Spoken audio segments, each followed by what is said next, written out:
Chapter 1039. Songyan Exion's expression changed drastically. With his eyesight, he could immediately tell that this was the aftershock of an expert's attack. The attacker was at least an early-stage immortal emperor. Apart from General Liu, only Dong Laishan had such a cultivation. General Liu, who was sitting in the main hall of the city guard's mansion waiting for news, was similarly shocked when he felt the violent tremor. He got up and smashed the stone table in front of him. He looked at his men standing below and said in a low voice, "What's going on? Why did you cause such a huge commotion just to deal with an early-stage minor immortal cultivator? Are you afraid that Songyan Exion won't know?" Flustered and exasperated, he disappeared from the main hall in a flash. As soon as he appeared in the air, he saw Songyan Exion glaring at him angrily. Fortunately, Songyan Exion wasn't in the mood to deal with him. Saving Yu Qianqiu was his top priority, so he shot away in a flash. Golden umbrella. Dong Shunlai, who had chased into the cave, cried out. A large golden umbrella lay on its side on the ground. Yu Qianqiu was lying on the ground, hugging the handle of the umbrella and coughing. He coughed and coughed, mouthful after mouthful of blood. His entire body was enveloped by the faint golden light emitted by the golden umbrella. Although he looked heavily injured, there wasn't a single wound on his body. Golden umbrella! The people who chased after him also cried out. Although they hadn't seen the golden umbrella before, they had heard of it. It was one of the few defensive magic treasures in the immortal world. The shape of the umbrella was so obvious that anyone with a bit of experience would be able to tell that it was a golden umbrella. It's too late. Count himself lucky. Let's go. Dong Shunlai called out. They quickly shot towards the hole in the ground tens of meters away. They knew that they wouldn't be able to break the golden umbrella in a short time. If this dragged on, none of them would be able to escape from Songyan Exion. However, Dong Shunlai didn't give up. As he shot up, he threw a heavy punch at the golden umbrella below. F***ck. Yu Qianqiu, who was inside the golden umbrella, let out a strange cry. He had overestimated the power of the golden umbrella, thinking that he would be fine as long as he hid inside it. He didn't expect that the cultivation base of the early stage of the underworld emperor realm was too frightening. Even though it didn't break through the defense of the golden umbrella, Yu Qianqiu was shaken badly. If he were to be hit again, Yu Qianqiu really suspected that he would be jolted to death. How could he dare to take it head-on? Almost at the same time the heavy punch landed, he hid back into Utopia with his umbrella. Boom! The entire Twilight City shook violently. Almost at the same time, a huge hole appeared in the ground. Dong Shunlai didn't even bother to check if he had hit him.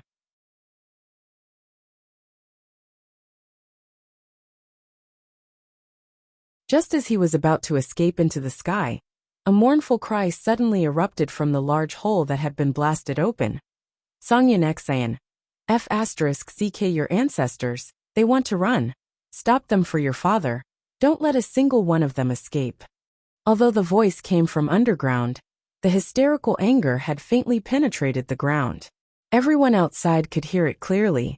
Everyone could tell that it was a roar with all his strength. He really isn't dead. Dong Shunlai's expression twitched. He wanted to turn back and beat him up a few more times, but there was no time. If he didn't escape now, when would he? Songyan Exion, who was rushing over, immediately understood what it meant when he heard they want to run. He wasn't angry at all about F***king his ancestors. When he heard that Yu Qianqiu was cursing with such vigor, his spirit was lifted. That guy was obviously still alive, and didn't have time to listen to what he said next. As his eyes flashed, he immediately saw 7 streams of light shooting out from the ravine hundreds of meters away. They scattered in a fan shape and fled. It was a smart idea. It all depended on who was unlucky or lucky. Bang! Songyan Exion's roar resounded through the world. He wanted to catch 7 people who were running away. He wasn't sure if he could, but he was sure that he could kill 7 dead people. Clang! A soft sound reverberated through the world. Even the air between heaven and earth trembled slightly. A dazzling white light came out from his sleeve and instantly illuminated the entire Twilight City. The people who were used to the darkness found it difficult to adapt to such a dazzling light. They subconsciously raised their sleeves to cover their faces, or closed their eyes. They could only hear the roaring wind in their ears. Those who were close to the light were instantly swept away by the strong airflow. Dong Shunlai, and the others who were scattering in all directions, only saw a vast expanse of whiteness. They immediately sensed a powerful aura that blotted out the sky and covered the earth behind them. Looking back in fear, they saw a powerful beam of light sweeping towards them at an unbelievable speed. The aura that assaulted their faces was suffocating and forcefully poured into their lungs. They couldn't even block it. The 7 of them were scared out of their wits. Almost subconsciously, they used all of their cultivation to form a protective aura shield. However, the protective aura shield was easily destroyed like an eggshell. The 7 of them spat out a mouthful of blood and were instantly swallowed by the strong light that swept across. The 7 screams were swallowed as soon as they sounded. Many people who were watching from behind did not have time to escape. Suddenly, shrill screams rang out, but they were swallowed in the blink of an eye. Rumble! The earth trembled as if the sky and earth were about to be turned upside down.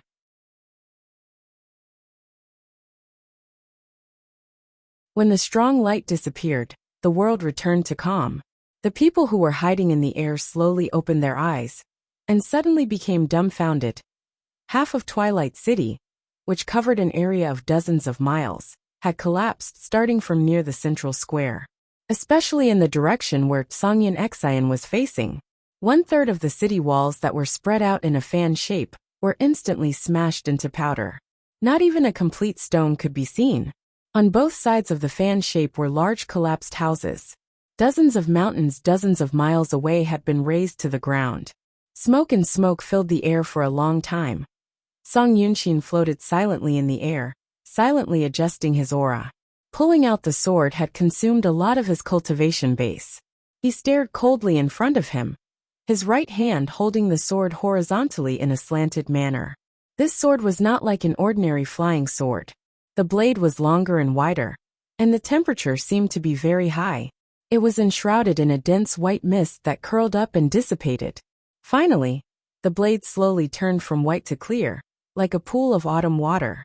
At a glance, one could tell that it was not an ordinary sword. Otherwise, it would not have been able to withstand such a powerful force. Could this be the Heartless Palace's 3 swords in 1 sword draw style? Some whispers sounded, and countless horrified eyes looked at Songyan Xian. They were filled with disbelief. They could not imagine that the power of one person could burst out such a powerful force. Looking at the dust-filled area in front of him, there was not a single figure to be seen. From the miserable cries earlier, it was obvious that besides the 7 people who had fled, there were countless others who had been annihilated by this sword strike. In fact, Songyan Xian did not want to kill innocent people, but after the power of that sword was released, he could not control the killing range. He would not stop until the power was completely exhausted. Shen Yu was dumbfounded. He did not expect to have such a powerful master by his side these days. This was the sect's 3 swords in 1 sword draw style. He Jinquang could not suppress the excitement on his face. He had long heard that the sect leader Wang Qing's 3 swords in 1 sword draw style was extraordinary, but he had never had the chance to see it for himself. It turned out that its power was so terrifying. General Lu looked at Songyan Xian with a gloomy expression. He could not suppress the chill in his heart. Although his armored subordinates were flying behind him, he knew that no matter how many of them there were, they would not be able to block that sword in the cave below. Yu Qianqiu had just flashed out of the deep pit when he heard a thunderous roar of slaughter pushing into the distance. Even the ground was violently trembling, and the commotion was extremely frightening.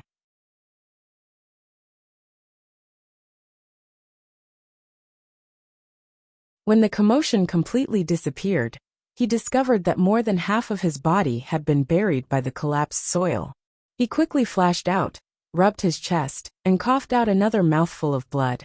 He spread his arms, and the scattered purple flame flying swords all drilled out of the soil and returned to his body. Then, he looked around and quickly sank into the ground, entering a spherical space a few hundred meters underground. He saw Mu Bing lying on the ground, applying medicine on the wound on his stomach. He was still moaning in pain. Mu Bing, I'm so happy to see you again. Yu Qianqiu took a step forward, raised his foot, and directly stepped on Mu Bing's stomach, which was covered with both hands. Mu Bing's 10 fingers, as well as the medicine bottle, were stomped into the cracked belly. Blood immediately spurted out of the slightly healed wound. Ah! The miserable scream was shrill and piercing, making one's hair stand on end. Yu Qianqiu was not moved at all. He forcefully twisted his foot again until both of Mu Bing's palms were completely stuffed into his cracked belly. Then he sneered and said, "Didn't you say that there would be a time for me to cry? I'm waiting for you to explode your dantian." When?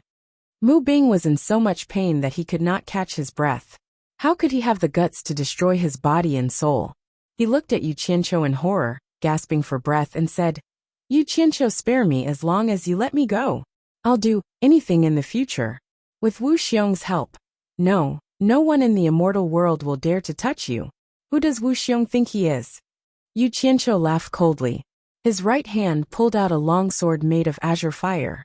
He waved the tip of the sword in front of Mu Bing's eyes and said, "Tell me the truth. Why did you come to the netherworld this time?" He still thought that Mu Bing was hiding some secret. But at this time, how could Mu Bing still dare to say that he was here to kill him? But in this moment of hesitation, Yu Qianqiu swung the long sword in his hand and chopped off both of Mu Bing's legs, starting from the ankles. Ugh! Mu Bing's forehead was instantly covered in sweat. His body twisted slightly, and the blood in his abdomen flowed even faster.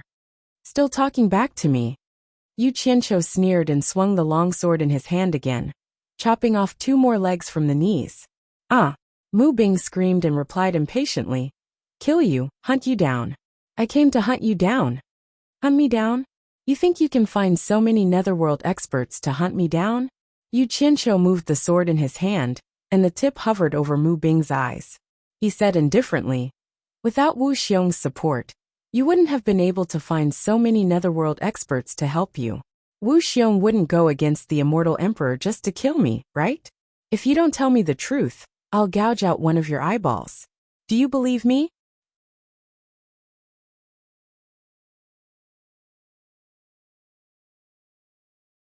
Chapter 1040. Mu Bing's pupils shrank as the blade swayed slightly in front of his eyes. He had no doubt that Yu Qianqiu was joking. If he was unhappy, Yu Qianqiu's sword would gouge out one of his eyeballs. He hurriedly said, "I deliberately told Wu Xiong that you had once pursued Tianjiao, and that the relationship between the two of you had always been ambiguous. This aroused Wu Xiong's jealousy, and made him use his power to help me kill you." Yu Qianqiu choked and was speechless. Let's not talk about whether or not he had an ambiguous relationship with Mu Tianjiao. Even if he did, was this something that a father could say? Not to mention that he didn't. He really couldn't imagine that a father would slander his own daughter's reputation like this. Not to mention him. Even the dead Dong Shunlai would never have thought that the problem he couldn't figure out before was actually caused by Wu Xiong's jealousy. It should be known that sometimes, no matter how shrewd a man was, he couldn't stand his woman having an ambiguous relationship with another man. Because of this, he would often do something impulsive that he would regret. So that's how it is. Yu Qianqiu shook his head slightly. He didn't think that Mu Bing was lying. He slowly let out a breath and said, "I give up. You're even slandering your own daughter. Let me ask you, does Mu Tianjiao know that you came to kill me?" "No. Wu Xiong and I hid it from her. If she knew, she definitely wouldn't agree," Mu Bing replied hurriedly. He blurted it out without thinking, fearing that he would be killed if he didn't answer in time. Hearing this, Yu Qianqiu finally felt a little better. Fortunately, he didn't misjudge Mu Tianjiao. It should be known that in his eyes, Mu Tianjiao had always been a woman who was not inferior to men. She wouldn't be so narrow-minded. It would be really disgusting if he met a family of ingrates. The sword in his hand moved away from Mu Bing's eyeballs. He patted Mu Bing's face with the blade and said, "I just can't figure it out. How did I offend you? How could you be so vengeful? Even though I'm in the underworld, you still chase after me at all costs. Why?" Mu Bing suddenly laughed miserably. He laughed so hard that he spat out a mouthful of blood. He said in a hoarse voice, "Although I'm incompetent, how can I not see through my daughter's thoughts after raising her for so many years? Who in the world knows her better than I do? Back then, when the two of you left the Divine Ruin realm, I could tell that Tian Jiao had fallen in love with you. If the two of you were a couple, it would be fine. But now she is married to Wu Xiong. Who is Wu Xiong? He was someone who could be considered powerful even in the Immortal Palace. It was one thing for the last to go to the World Chamber of Commerce to support you, but she even invited you to the wedding. What kind of occasion was that? It's too obvious. I'm scared. I'm afraid that the lass will do something impulsive and ruin her hard-won happiness. Yu Qianqiu was stunned. He somewhat understood. No wonder this old dog deliberately humiliated him at Mu Tianjiao's wedding. So this was the reason. The sword patted his face again and said, "But you don't have to tarnish your own daughter's reputation. Aren't you afraid that Wu Xiong's misunderstanding will deepen and ruin your daughter's happiness? As long as you're dead, the lass will stop thinking. I believe that the lass will have a good relationship with Wu Xiong, because the lass's chastity is the best bargaining chip." Mu Bing suddenly roared with a ferocious expression. "And the most important point is that I can't stand the sight of you. I, Mu Bing, have suffered for so many years in the immortal world before I could make a name for myself. Why is it that you, a poor boy with nothing, can live better than me? It would be fine if you had a good birth and a good background. But you were just a subordinate of my Four Links Chamber of Commerce. Damn it. I'm afraid that what you said before was just an excuse to comfort yourself. It's true that you're jealous of me.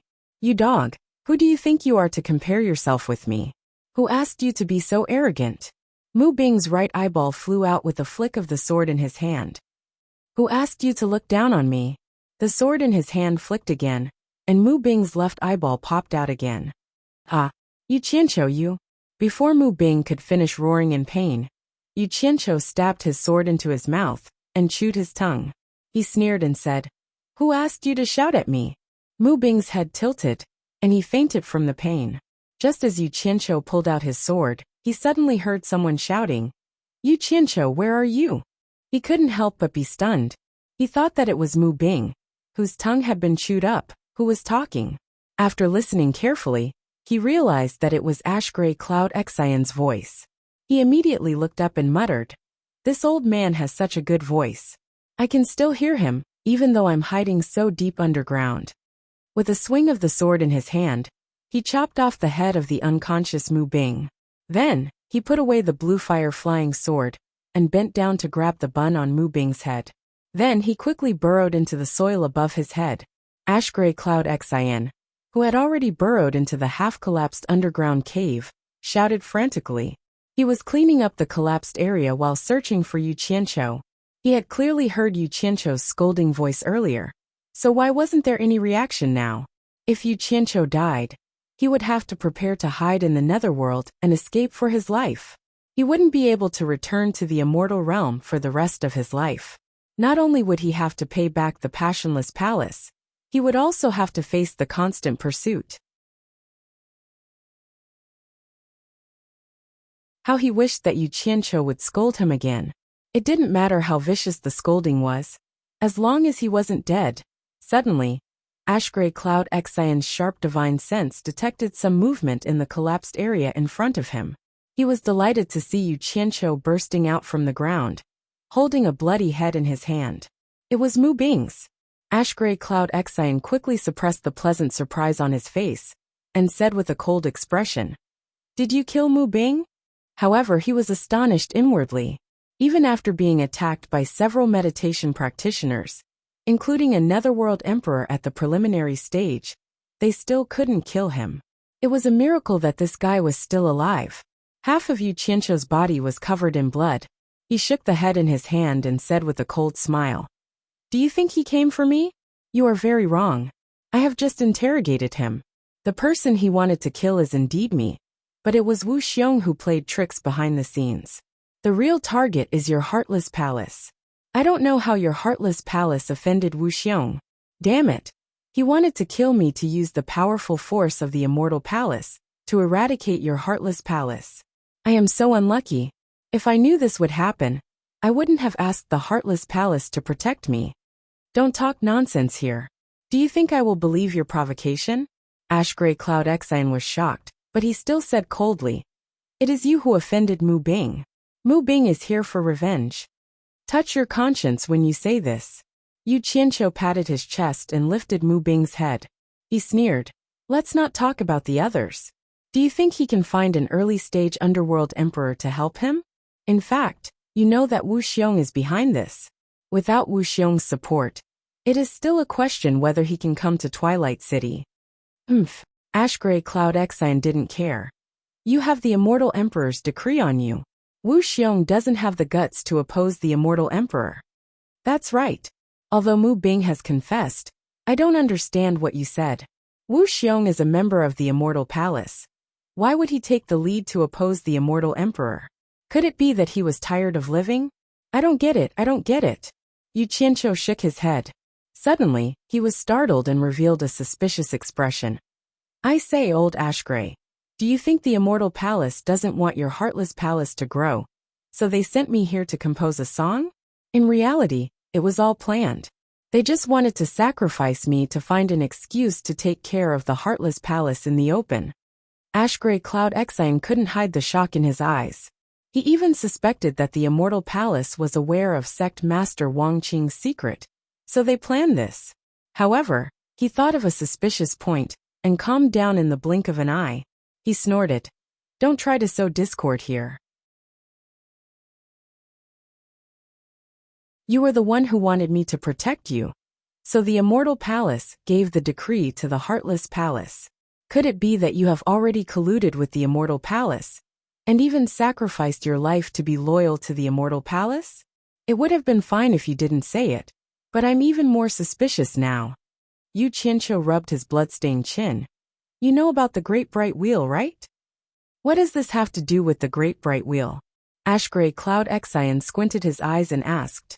"The Immortal Emperor ordered me to compose a song, and the person who passed the decree was the Great Bright Wheel. What's so strange about that?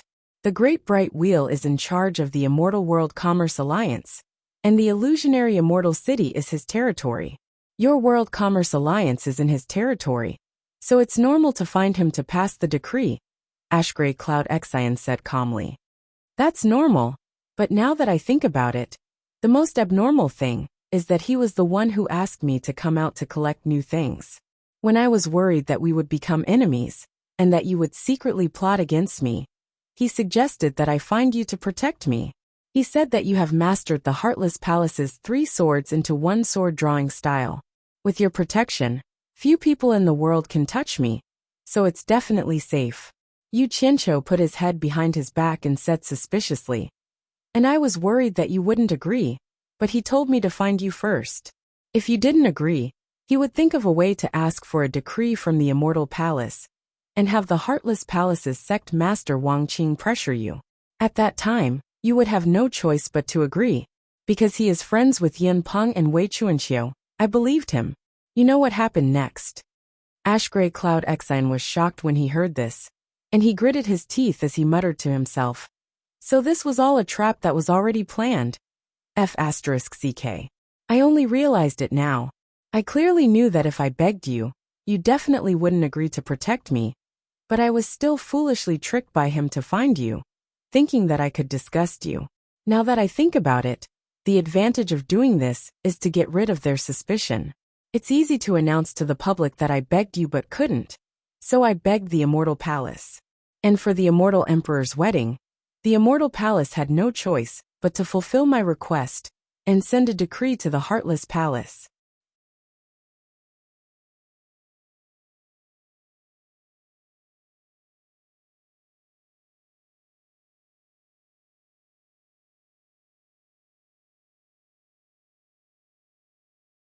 Chapter 1041. At this point, Yu Qianqiu suddenly took out his empty hand from his back and slapped his thigh. He exclaimed in shock, "Oh my God! The Chamber of Commerce's Great Bright Wheel Master, the Immortal Palace's External Affairs Commander Wu Xiong, and they even mobilized an early-stage Underworld Emperor expert in the Underworld. Even the Dark Army is involved. Could it be that such a large force is working together just to kill me? Yu Qianqiu? What a joke! They think too highly of me, Yu Qianqiu." He frowned and turned to Song Yunshin, who was frowning in thought. He hit his chest with the back of his hand and asked, "Old Song, help me analyze this. You see, such a large force is definitely not something an ordinary person can control. Do you think that immortal Emperor Jin Tai is behind all this? Otherwise, who would be able to mobilize these people?" Your expression changed. Could I have guessed correctly? Is it really against your heartless palace? Then I'm being wronged. Song Yunshin's expression did change. After being analyzed by Yu Yang's vicious mouth, and the facts laid out in front of him, it was hard not to believe it. He couldn't help but connect all the things that had happened from start to finish and think about it. The immortal emperor suddenly issued a decree to a small world chamber of commerce master to have him compose for the immortal emperor's wedding. This was an unimaginable matter, and many people still couldn't understand it. Then, the great bright will instigated Yu Qianqiu to seek his protection. This was believable. Unless Yu Qianqiu was an idiot, he would be able to figure it out even if he used his ass to think. It was absolutely impossible for Yu Qianqiu to agree. If it wasn't for someone's instigation, if Yu Qianqiu really wanted Yi Futian to protect him, he could have directly asked the immortal palace for help. Why did he have to go around in a roundabout way to humiliate himself, and then ask the immortal palace for help? Was there something wrong with his brain? With this scoundrel's craftiness, he definitely wouldn't do such a stupid thing. The Great Bright Will clearly wanted to get rid of the suspicion that the immortal palace was behind this. At the same time, the sect happened to monitor the Great Bright Will visiting the World Chamber of Commerce several times. Normally, it would be difficult for a large sect to invite him, let alone visit the World Chamber of Commerce so frequently. After he refused, the immortal palace used Yu Qianqiu's mouth to issue a decree to the Heartless Palace to force him to protect Yu Qianqiu. The most ridiculous thing was that when something happened to a minor character like Yu Qianqiu, the entire Heartless Palace would be implicated. The reason was that he was afraid he wouldn't protect Yu Qianqiu and would miss the immortal emperor's wedding ceremony. The decree was equivalent to the Heartless Palace falling into a trap. The rest would be easy. They just had to kill Yu Qianqiu. The reason why they were beating around the bush was that the immortal palace wanted to find a justifiable excuse to attack the Heartless Palace. Otherwise, they were afraid that the sects in the celestial world would be in a state of panic, which would be detrimental to their rule. It should be known that the previous few top sects in the celestial world had been eliminated by the immortal palace with a justifiable excuse.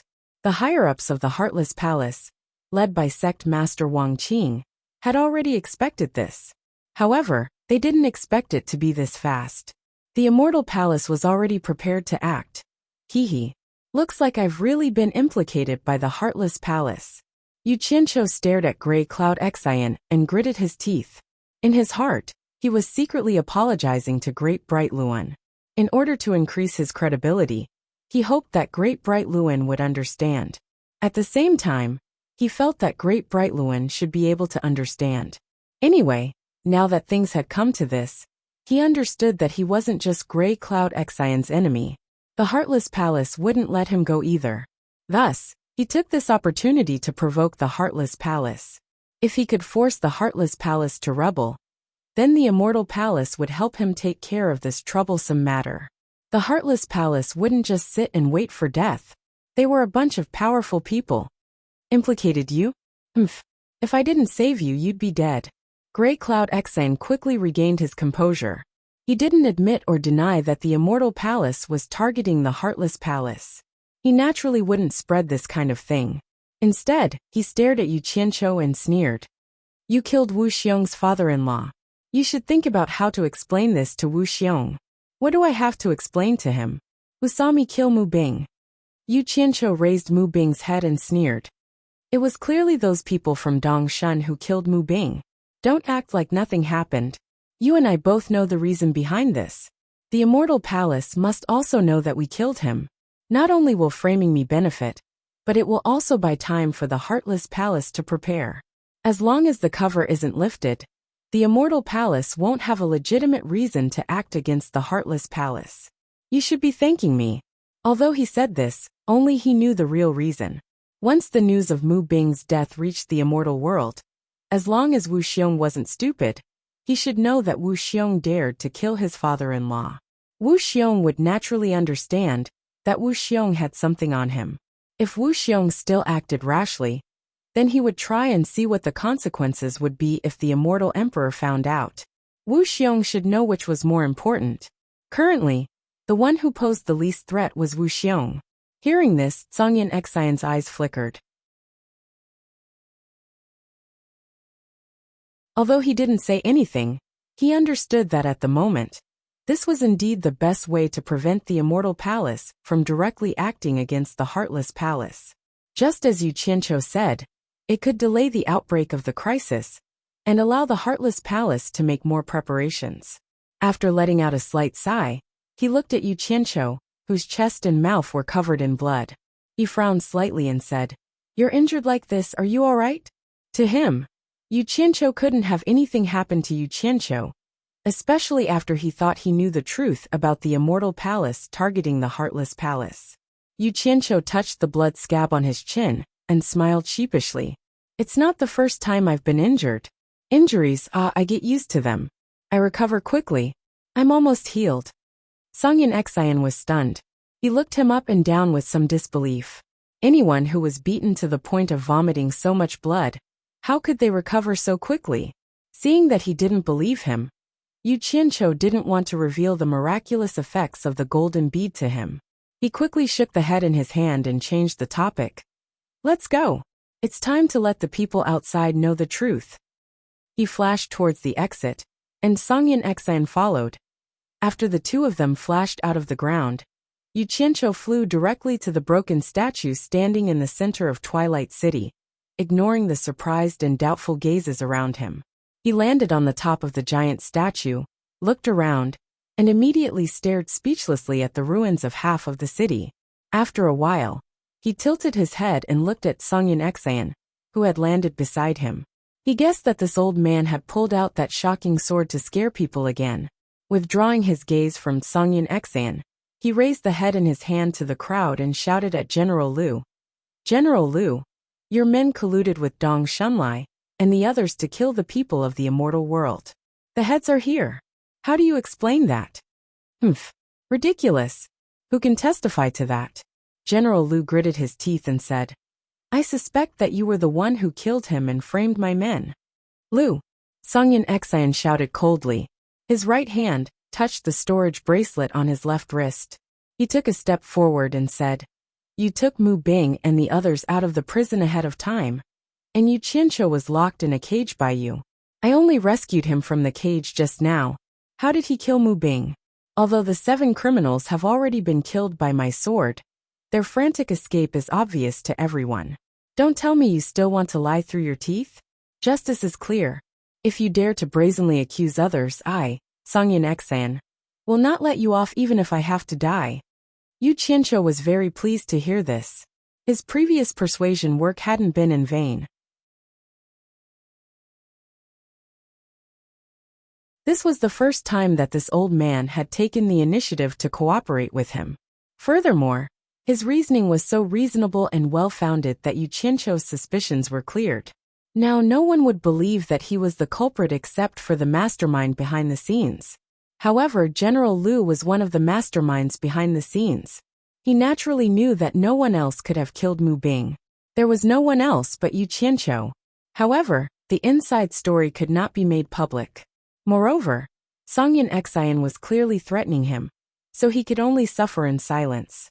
He secretly clenched his teeth and said slowly, "After hearing Master Tsong's words, this reminds me that Yu Qianqiu is indeed still locked in a cage and unable to commit murder. Perhaps there is some inside story behind this. I will definitely get to the bottom of this." Many of the onlookers thought that there was a grudge between Yu Qianqiu and Mu Bing, and thought that it was very likely that Yu Qianqiu had killed Mu Bing.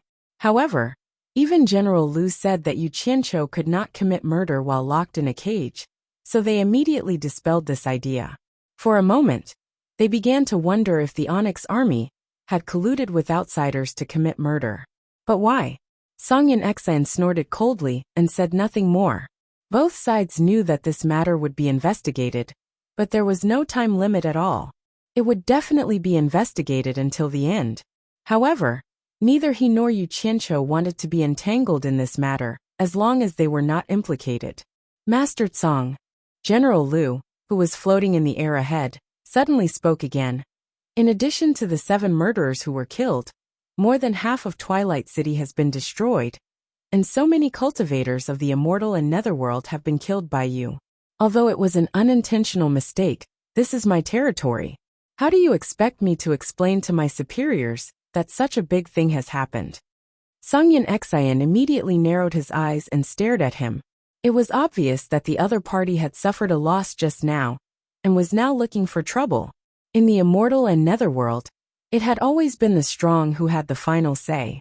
Those who had connections, ability, and background would naturally settle the score with him afterward. Those who did not have the ability could only blame it on their bad luck. There was no need for him to stand up for them. However, this was someone else's territory, and he had indeed destroyed Twilight City. If someone insisted on making things difficult for him, it would be understandable. What do you want? Sungyin Xian said indifferently.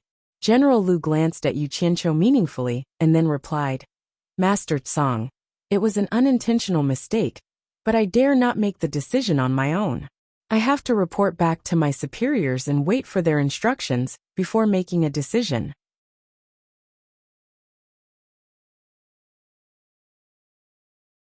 Before that, please cooperate with me and don't leave Twilight City for the time being. Otherwise, it will be difficult to find you.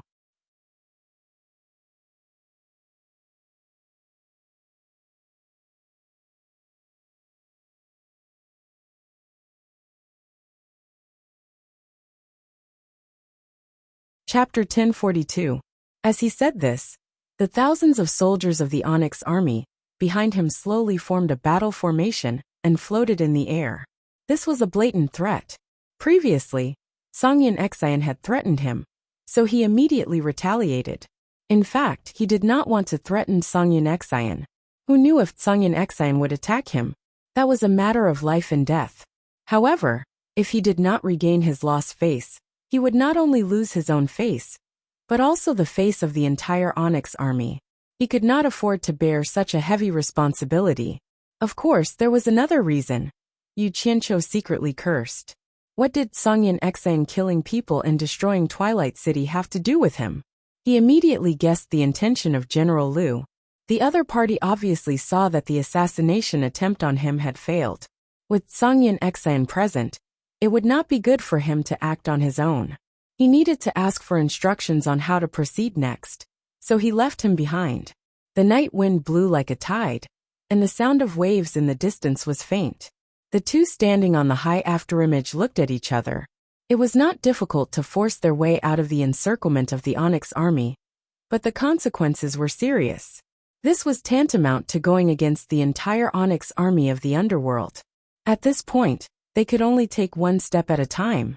After the two secretly discussed, Sungyin Xian could not show weakness. Yu Qianqiu then laughed and said, We were going to stay in Twilight City for a few days, but General Liu had better hurry up and ask for instructions. We will not wait after that. That's good. Guards. General Liu turned back and shouted, Send 100 capable men to protect them, so that no one will disturb them. After saying this, he flashed back. The thousands of soldiers of the Onyx army in the air also left one after another, leaving only 100 of them.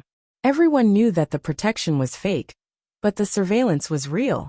The crowd gradually dispersed. Half of Twilight City had been destroyed. Many people had to deal with the aftermath and ask for instructions from the higher-ups on how to deal with this matter.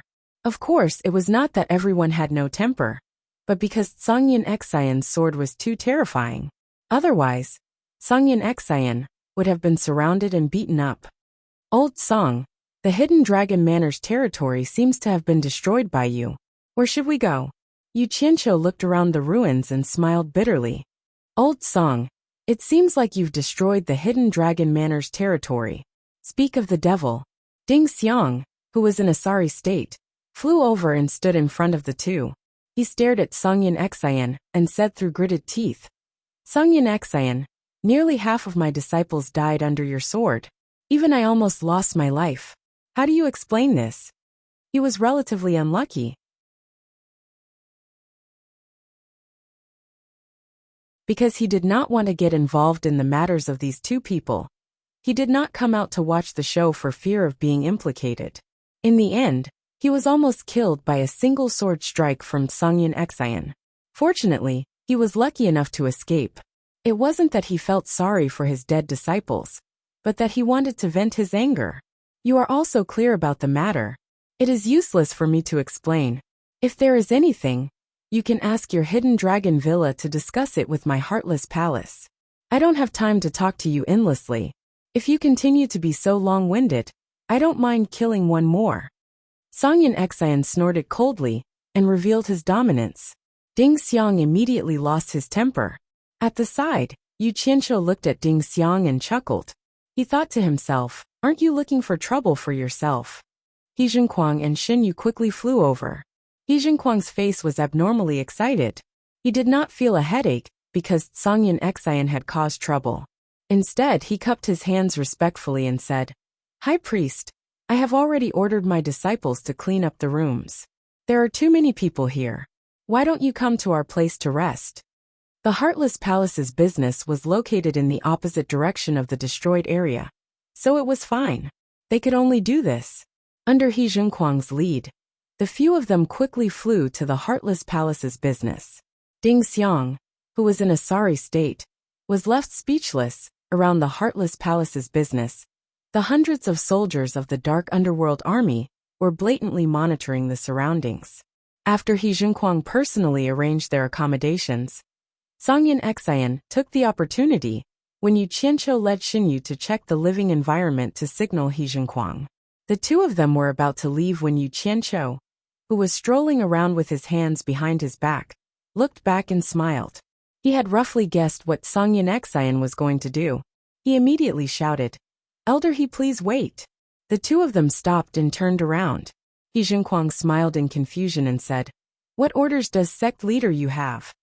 Yu Qianqiu walked over with Mu Bing's head in his hand. He said, Elder He, please arrange for someone to send this to Wu Xiong of the Immortal Palace. Tell him that I passed it to him. Also, help me pass a message to Wu Xiong and his wife. Tell them that my ability is limited, and I could not save Mu Bing's life. I could not even keep his corpse intact. I am ashamed that only his head was left. This, He Zhenkuang immediately looked at Sungyin Xian awkwardly. What a joke.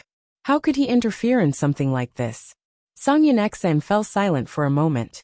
Then he frowned and said, I can arrange for someone to bring Mu Bing's head over for you. But to pass a message, why don't you leave a message in a jade archive and pass it to Wu Xiong and his wife along with Mu Bing's head?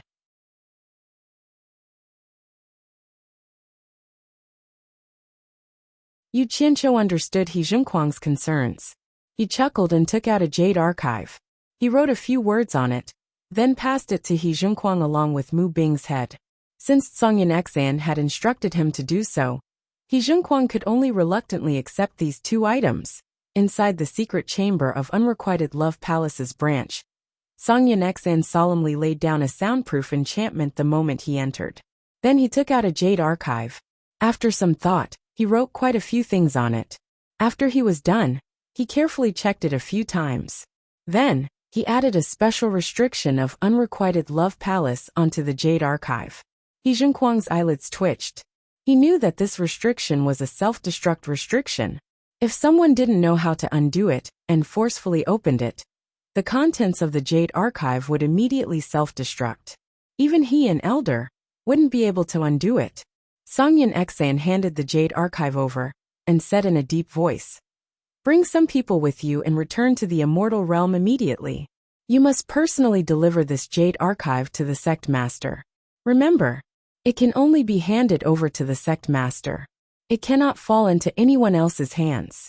If you run into any trouble along the way, you can say that you were entrusted by Yu Qianqiu to deliver Mu Bing's head to Wu Xiong. If you run into any trouble that you can't solve, destroy this jade archive immediately. It cannot fall into anyone else's hands. This is an important matter. Do you understand? If it weren't for the fact that he couldn't send messages across the two realms, and that he couldn't leave this place for the time being, he wouldn't have handed over the contents of this jade archive to someone else. He Junquang's expression turned solemn. To think that this was something that couldn't be handed over, and could only be presented directly to the sect master, Unrequited Love Palace. He didn't even need to think to know that it was something extremely important. He immediately nodded and said, "Don't worry, High Deacon. I know what to do." After Songyun Xian reminded him again, the two of them left the secret room together. He Junquang then quickly arranged the matters here. He himself picked dozens of people and quickly flew out of Twilight City. They weren't the only ones who left Twilight City at the same time. Since the Immortal Realm and the Netherworld couldn't send messages directly, the other sects had sent people back to the Immortal Realm to report what had happened here. In this way, everyone could travel together on the way, reducing a lot of risk. Yu Qianqiu leaned against the stone window. After seeing He Junquang leave with his people, he turned around and walked to Songyun Xian, who had just entered the room, as if nothing had happened. He was a little puzzled and said, "I didn't expect so many sects to send people to guard Twilight City. I wonder what kind of business everyone is doing here." Songyun Xian didn't hide anything and told him directly. Since the Netherworld had a rule since ancient times, people from the Netherworld were not allowed to do business with the Immortal Realm. Twilight City was actually a black market trading center, under the command of the army of the Netherworld. People from the Immortal Realm and the Netherworld had to abide by the rules if they wanted to do business here. The so-called rules were because there was the protection of the army of the Netherworld here, so people could trade with peace of mind. Therefore, protection fees must be paid. If they didn't pay, they wouldn't be able to survive here. As for what to trade between the Immortal Realm and the Netherworld, what the Netherworld lacked the most were all kinds of weapons and magic treasures. It had to be known that the Netherworld was vast and had a large population. There were often fights and killings, so the consumption of weapons and magic treasures was a huge number. Unfortunately, weapons and magic treasures must be refined by controlling fire. However, fire was the natural nemesis of meditation, which became the biggest obstacle for meditation cultivators to refine magic treasures and weapons. However, these obstacles were not a problem at all for the cultivators of the Immortal Realm. If you meditation cultivators want it, we can refine it for you. Of course, we can't give it to you for free. Naturally, you have to pay the price. Therefore, the Netherworld was extremely rich in reserves, and the spirit stones that the cultivators of the Immortal Realm needed became the best trading item. At the same time, you could find some rare minerals and metals in the Immortal Realm in the Netherworld, which were all needed for refining magic treasures. A buyer and a seller's market was formed. Those who could do business in Twilight City were some of the top sects among the tens of thousands of sects in the Immortal Realm. As for those small sects, it was a problem whether they could reach here safely. They were afraid that before the transaction was completed, the things in their hands would have been snatched away.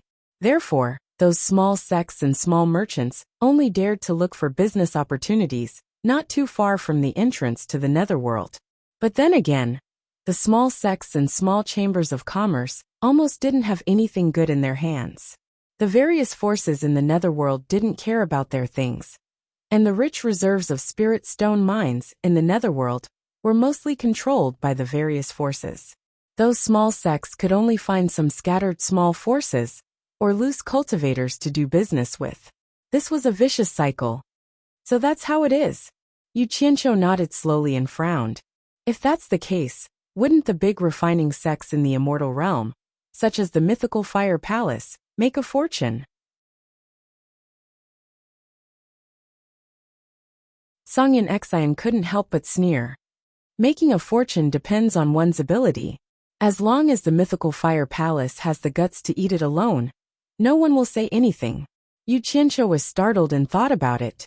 If the mythical Fire Palace cut off everyone's source of wealth, it would be strange if everyone did not join forces to kill it. However, thinking of the big sects making a fortune here, he couldn't help but feel a little itchy. He rubbed his hands and asked, I wonder if the World Chamber of Commerce can send some people to Twilight City to do business.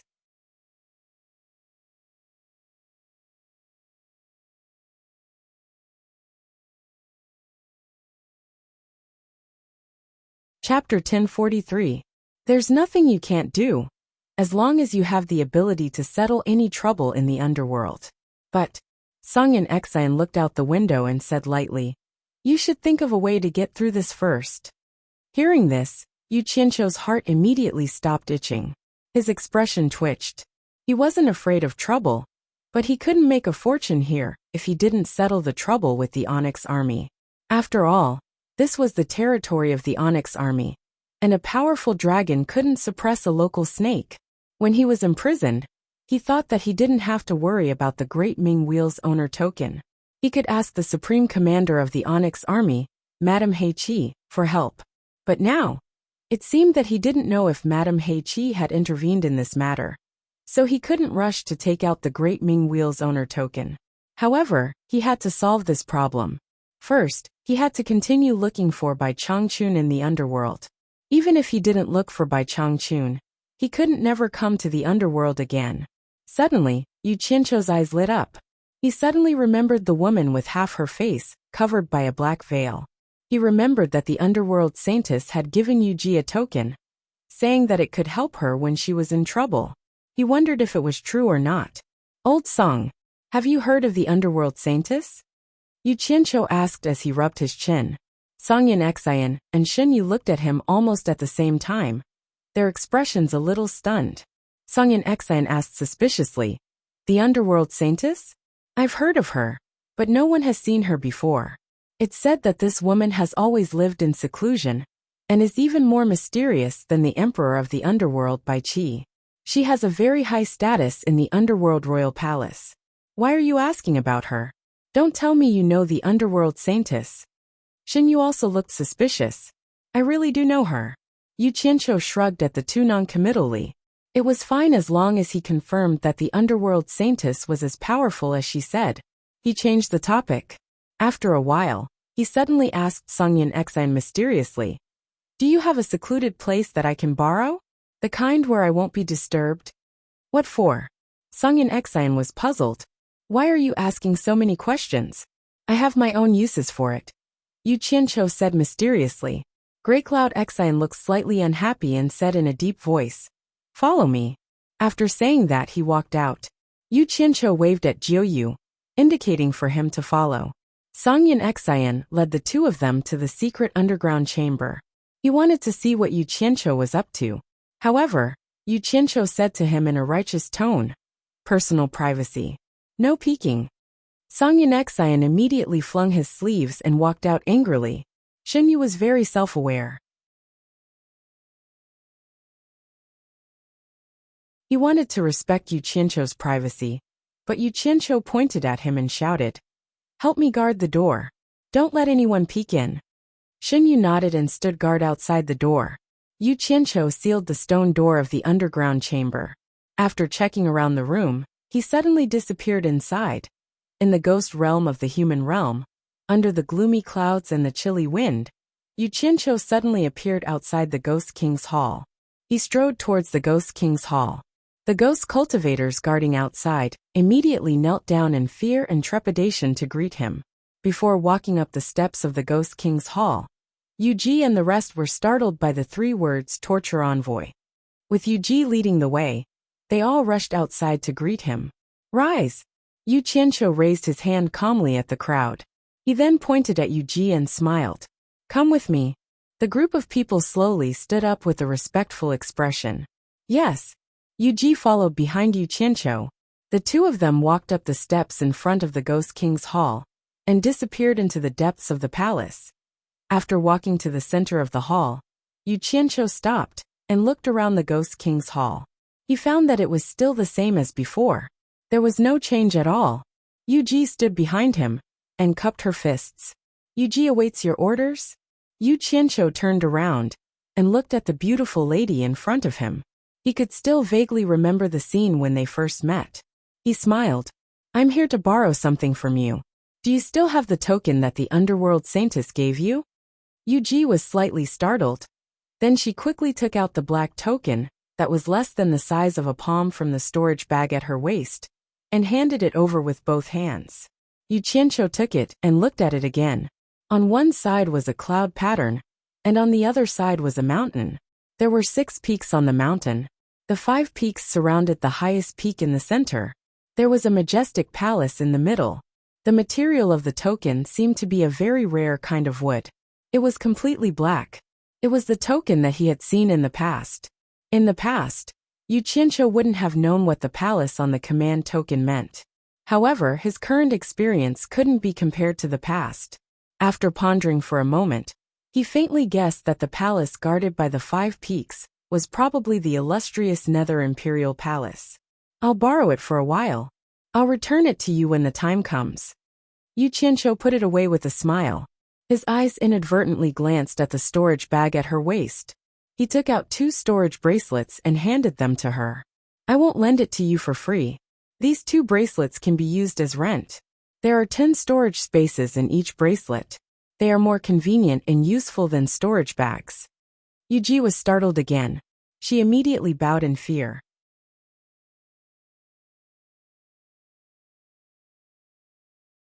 Yuji doesn't dare.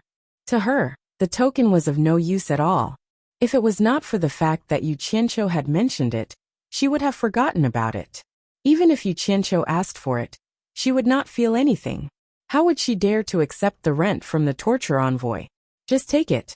It's not something valuable. I have many of them. Yu Qianqiu grabbed her hand and forcefully shoved it into her hand. However, he was pondering in his heart. If that netherworld saintess wanted to find out why the token ended up in his hands, he would at least have a reason to deal with it. Yuji's body could not help but tremble. After so many years, he was the second man who had grabbed her hand. She held the pair of bracelets and bowed. Thank you, torture envoy. Yu Qianqiu did not want to be polite with her. He smiled and said, there's something you need to prepare in advance. You need to secretly look for a candidate to take over your position as the Ghost King. Don't announce it for now. Maybe I'll take you out of the demon realm soon. Ah. Yuji suddenly raised her head. Her eyes were full of surprise and anxiety.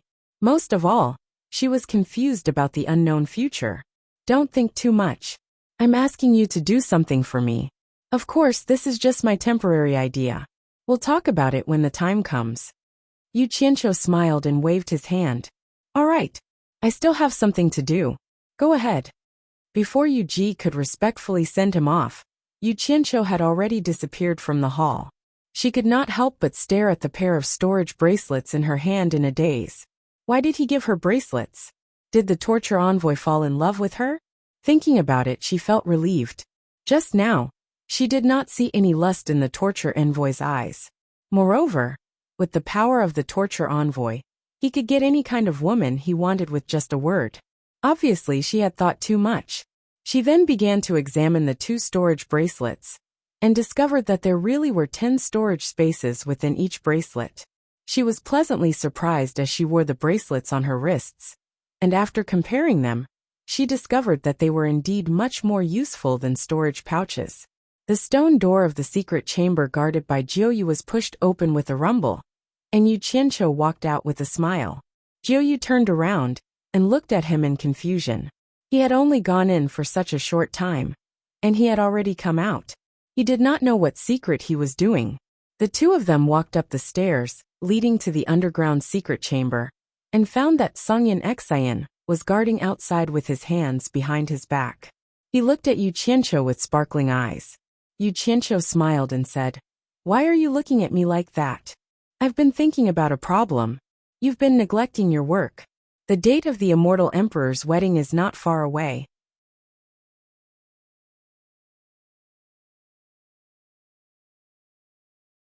Let's see how you're going to explain it then. Songyan Xian sneered. Yu Qianqiu climbed up the last stone step. He held his stomach with both hands and chuckled. You don't understand. Walking around and seeing more can increase the inspiration for composing. The reason why I wanted to find a place where no one would disturb me was that I suddenly had good inspiration and needed to sort it out. After that, he slowly walked away. Songyin Xian looked at his back skeptically. The three of them stayed in the same room for a whole day. Yu Qianqiu, who was sleeping soundly with his head covered, suddenly sat up. The other two people sitting cross-legged looked at him in confusion. Yu Qianqiu jumped off the stone bed, looked out the window, and said in a deep voice, "What the hell is that Lu Lin doing? He hasn't reported back after waiting for a whole day. I still have things to do, and don't have time to play with him." They had now figured out the name of General Lu. "Then what do you want? Do you really have the guts to go against the army of Onyx?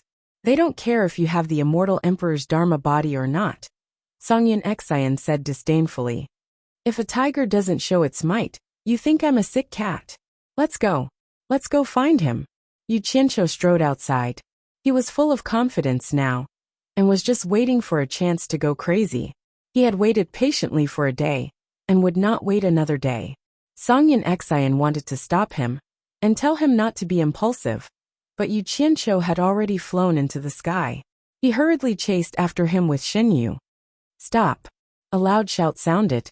100 figures surrounded the three of them from all directions. The leader held a saber at his waist and said coldly, "Where do you want to go? Tell that Lu guy to come see me," Yu Qianqiu said with a gloomy expression. The leader said indifferently, "The general is not free right now." Quite arrogant. "Then I'll go see him." Yu Qianqiu's body moved, and the leading general pulled out his saber with a clang. The surrounding 100 soldiers immediately pulled out their sabers in a threatening manner. This immediately attracted many people to fly into the sky to watch. "Get lost!" Yu Qianqiu shouted, and slapped with one palm. Countless purple flame high-energy sabers immediately spun around him like a tornado, wrapping him up and rushing forward. He did not suppress the terrifying aura that could make the meditation cultivators' hearts palpitate. The people who blocked him did not know the depth of his aura, and immediately dodged in shock. Songyin Xian was shocked. What was wrong with this kid? He dared to attack the Onyx army without a word. Jiu Yu and Songyin Xian quickly followed. The meditation cultivator general who dodged did not dare to forcibly stop Songyin Xian without receiving a death order. So he let the two pass. However, he then took out a black horn, raised it in front of his mouth and blew it. The dull sound of the horn immediately resounded throughout Twilight City. Countless people were startled by the battle horn of the Onyx army and flew into the sky to see what was going on. More than 1,000 soldiers of the Onyx army quickly flew into the sky with a murderous aura. General Lu Lin, who was leading them, strode out of the city guard's mansion. Yu Qianqiu and the other two stood at the gate of the city guard's mansion. Songyin Xian and Jiu Yu looked at Yu Qianqiu in front of them with some bewilderment. They did not know what this guy wanted to do. The surrounding crowd looked at the three of them in shock. They were a little worried that Songyin Xian would make a move again and cause trouble for everyone. General Lu Lin looked at the three of them with burning eyes and said in a deep voice, "What's going on?" The general who blew the horn quickly came over and reported, "General, Yu Qianqiu said he wants to see you. I told you that the general is not free, but he attacked the Onyx army." Lu Lin suddenly stared at Yu Qianqiu, and he sneered repeatedly. "How audacious of you to dare make a move against my Onyx army. Do you really think we're just there for show? Don't talk nonsense here." Yu Qianqiu stood with his hands behind his back and said expressionlessly, "I gave Madame He face and waited patiently for a day. Didn't you say you were going to report to the higher-ups? I'm here to listen to your higher-ups' decision. If there's nothing else, I'll be leaving first." Lu Lin completely ignored Yu Qianqiu and only stared coldly at Songyin Xian. "Consecrated Songyin, I only have one question for you. Are you going to stay and wait for instructions from our higher-ups? Or are you going to accompany Yu Qianqiu and force your way out?" The threat in his words was very strong. Songyin Xian's eyes flickered. It was easy to charge out, but he couldn't escape forever. The Onyx army was filled with experts. He was afraid that once he charged out, he would immediately be chased endlessly. "I'm giving you face, but you don't want it." Yu Qianqiu laughed coldly. He reached out with one hand from behind his back, and the hand inside his sleeve grabbed a black token. He slowly walked toward Lu Lin and said in a deep voice, "Open your dog eyes wide and take a good look." He guessed that the underworld saintess wouldn't fool people. He just didn't know how much trouble this token could solve. However, he believed that even if this token wasn't very useful, it could at least make the Onyx army wary and not dare to act recklessly. Lu Lin didn't care at all. He stared at Songyun Xian and was about to interrogate him when the expressions of the soldiers beside him changed at the same time. Suddenly, all of them knelt down on one knee toward Yu Qianqiu. "What are you doing?" Lu Lin was startled and shouted to his left and right. "General, it's the Onyx Emperor's token."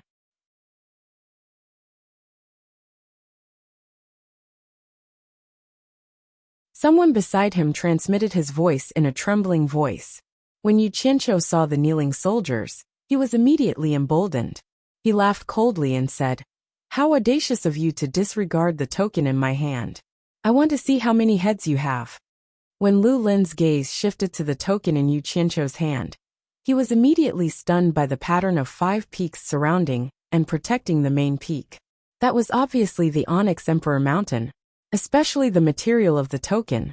It was made from the dark wood found in the darkwood forest in the back palace of the Onyx Royal Palace. In the entire Netherworld, only the place where the Onyx Emperor resided would have darkwood growing. There was no way to fake it. He immediately cried out involuntarily, "The Onyx Emperor's token!" Trembling, he bent his knees and knelt on the ground with a thud. He said in a trembling voice, "Your subordinate Lu Lin didn't know that you were coming. I deserve to die 10,000 times for my crime." When he knelt down, coupled with the words Onyx Emperor's token, the 1,000 soldiers in the sky immediately changed their expressions. They all knelt down on one knee and bowed. When this inexplicable scene came out, everyone was shocked. The Onyx Emperor's token. The sky was filled with voices. Whether it was the people from the immortal world or the netherworld, no one dared to be arrogant in the sky. They all flashed down and stood with their hands behind their backs, showing their respect to the reclusive Onyx Emperor. Songyun Xian and Shin Yu looked at Yu Qianqiu with their mouths agape. They couldn't have imagined that Yu Qianqiu would suddenly do this.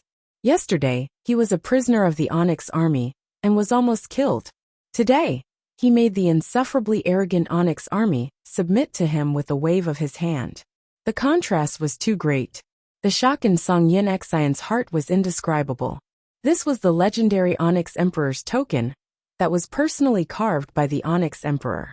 It could command the entire netherworld. Although this token couldn't truly command the entire netherworld, how many people in the netherworld would dare to stop this token from going anywhere? It was no different from challenging the authority of the Onyx Emperor. The Onyx Emperor's anger could shake the entire 3 realms. He couldn't figure out why Yu Qianqiu had the Onyx Emperor's token. This thing couldn't be everywhere. He thought about it over and over again, but he still couldn't figure out how Yu Qianqiu got involved with the Onyx Emperor. In fact, not only them, even Yu Qianqiu was a little surprised. He guessed that this token would have some use, but he just wanted to solve the current problem. Just like Songyun Xian said, the day of the Immortal Emperor's wedding was not far away. It took more than half a month to travel from the entrance of the Netherworld to Twilight City. Then, he would have to travel through the endless horizon to find Bai Changchun in the forbidden area of the Netherworld. Who knew how much time it would take? Including the time needed to go back and forth, there really wasn't enough time. He couldn't afford to waste time here, so he borrowed the token in Yuji's hand, ready to solve the problem quickly. But he never dreamed that it would be the Onyx Emperor's token in his hand, the token that could make the army of the dark underworld surrender at its feet. It was over. Wasn't that saintess of the netherworld trying to cheat him? How could this thing be given away so casually? The key point was that it was given to a weak ghost cultivator like Yuji. Anyone would think that it was definitely not something too valuable.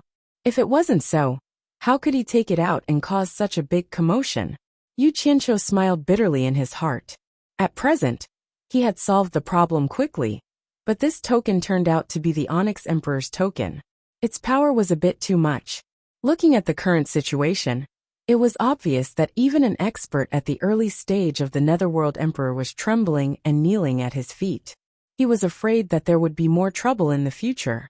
First of all, Once the news reached the ears of the Emperor of the Netherworld, Emperor Bai Qi would definitely find out how the Onyx Emperor's token came into his hands.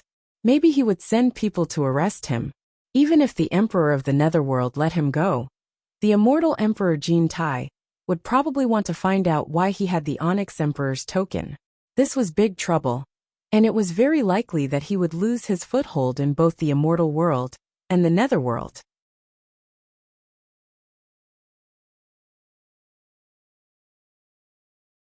Chapter 1044.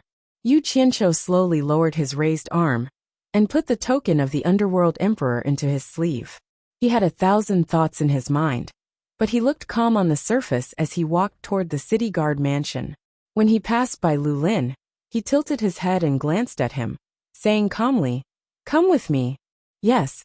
Lu Lin quickly stood up and followed Yu Qianqiu into the city guard's mansion. Thousands of soldiers knelt motionlessly outside. No one dared to stand up on their own. Songyan Xian and Shenyu were still in shock. Looking at Yu Qianqiu's back, they didn't dare to follow him in without permission. Yu Qianqiu's identity became the biggest question in their minds. In the main hall of the city guard's mansion, Yu Qianqiu casually set up a soundproof barrier. He turned to look at Lu Lin, who was standing with his hands behind his back in fear and trepidation. Without any preamble, he went straight to the point and asked, "Why did the Onyx Army participate in Mu Bing's mission to kill me?" Lu Lin's face was pale as he said, "This subordinate doesn't know. This subordinate only received the commander's order to cooperate with Mu Bing's mission. I really don't know anything else." "Commander?" Yu Qianqiu raised an eyebrow and asked, "Wu Xiong?" Lu Lin was stunned. He couldn't understand why the person with the Emperor of the Underworld's token would ask such an idiotic question. He paused and quickly explained, "It's not Wu Xiong from the immortal world. It's the commander of our Onyx Army, Hong Ji." Hong Ji. Yu Qianqiu immediately realized that he had made a mistake, but he didn't mind it at all. He narrowed his eyes and asked, "Does a commander have a lot of power? What rank is it in your Onyx Army?" Hearing this, Lu Lin immediately realized that he knew nothing about the Onyx Army, so he explained in detail in a fawning manner. "This subordinate holds the position of 1,000 guards in the Onyx Army. Every 100,000 guards are under the control of a commander, and every commander is under the control of a Grand Commander. There are 10 Grand Commanders in total, and they all listen to Madame Blackpool's orders." Yu Qianqiu silently calculated, and after coming to a conclusion, he was immediately shocked and said, "If that's the case, doesn't that mean that the army of Onyx has 100 million soldiers?" "Only more, no less," Lu Lin said respectfully. "Because the Netherworld's territory is too vast, 100 million soldiers are actually not enough. The combined forces of the various tyrants exceed 100 billion, and this doesn't even include those in the Netherworld River's water race. Our Dark Underworld army is still under great pressure. Fortunately, Madame is wise and has always been expanding the army." Damn it! Was this not enough? They already had 100 million soldiers, and they still wanted to expand? Yu Qianqiu was almost speechless.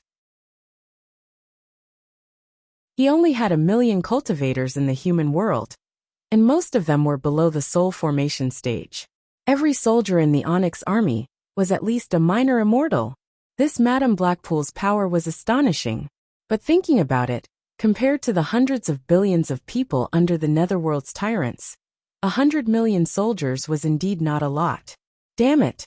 This Netherworld was really big to be able to accommodate so many people. No wonder even the Emperor of the Underworld Bai Qi could only intimidate and govern the Netherworld, but couldn't truly unify it. It was indeed very difficult to unify so many people. From this, Yu Qianqiu more or less understood some things. No wonder all the sects in the immortal world fought to make a fortune in the Netherworld. This was a huge market of more than 100 billion underworld cultivators. Even if each person bought an immortal world weapon or magic treasure, it would still be a huge number. The spirit stones developed in the Netherworld were enough to feed all the cultivators in the immortal world. It was said that the Netherworld Royal Palace prohibited the Netherworld from doing business with the immortal world, but with such a huge demand here, it was impossible for the Emperor of the Underworld, Bai Qi, to forcibly suppress it. Therefore, he could only turn a blind eye to it. Otherwise, with the Emperor of the Underworld's eyes and ears, there was no way he wouldn't know about such a big black market in Twilight City. And he wouldn't allow the Onyx army to sit here and divide the spoils. One had to know that the Onyx army had hundreds of millions of soldiers and horses fighting everywhere. And the consumption of weapons and magic treasures was also huge. Yu Qianqiu came back to his senses and asked, "What's the background of that Dong Shunlai? Is he also a member of the Onyx army?" This subordinate has never seen this person before, but it shouldn't be difficult to find out his background. I believe that you can use the Emperor of the Underworld's token to investigate the entire Onyx army. Lu Lin replied respectfully. Yu Qianqiu was speechless again. He was a fox borrowing the tiger's might. So how would he dare to use the Emperor of the Underworld's token to mobilize the entire Onyx army? Wouldn't that be courting death? Moreover, this matter involved the Onyx army. After thinking for a while, he knew that he couldn't stay here any longer. So he asked indifferently, "Can I leave now?" "Yes, sir." Lu Lin retreated to the side in fear. Yu Qianqiu snorted coldly, removed the soundproof barrier, and strode outside. Seeing nearly 1,000 soldiers still kneeling outside the mansion, he felt that it was even more unwise to stay here any longer. He quickly walked to Songyun Xen and Shen Yu's side, took out his flying shuttle, and said, "Everything is fine here, let's continue our journey." After saying that, he took the lead and jumped up first. Songyun Xen and Shen Yu looked at each other, not knowing why he was in such a hurry, but they also flashed up. Yu Qianqiu didn't even look back as he flew away on his flying shuttle, leaving a group of people in Twilight City speechless. After a long time, Lu Lin confirmed that Yu Qianqiu had really left, and then he ordered his men to stand up. He felt like he was dreaming. Yu Qianqiu didn't hold him responsible for anything.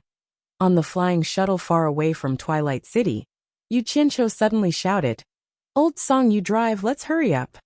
This time, Songyun Xen didn't insist.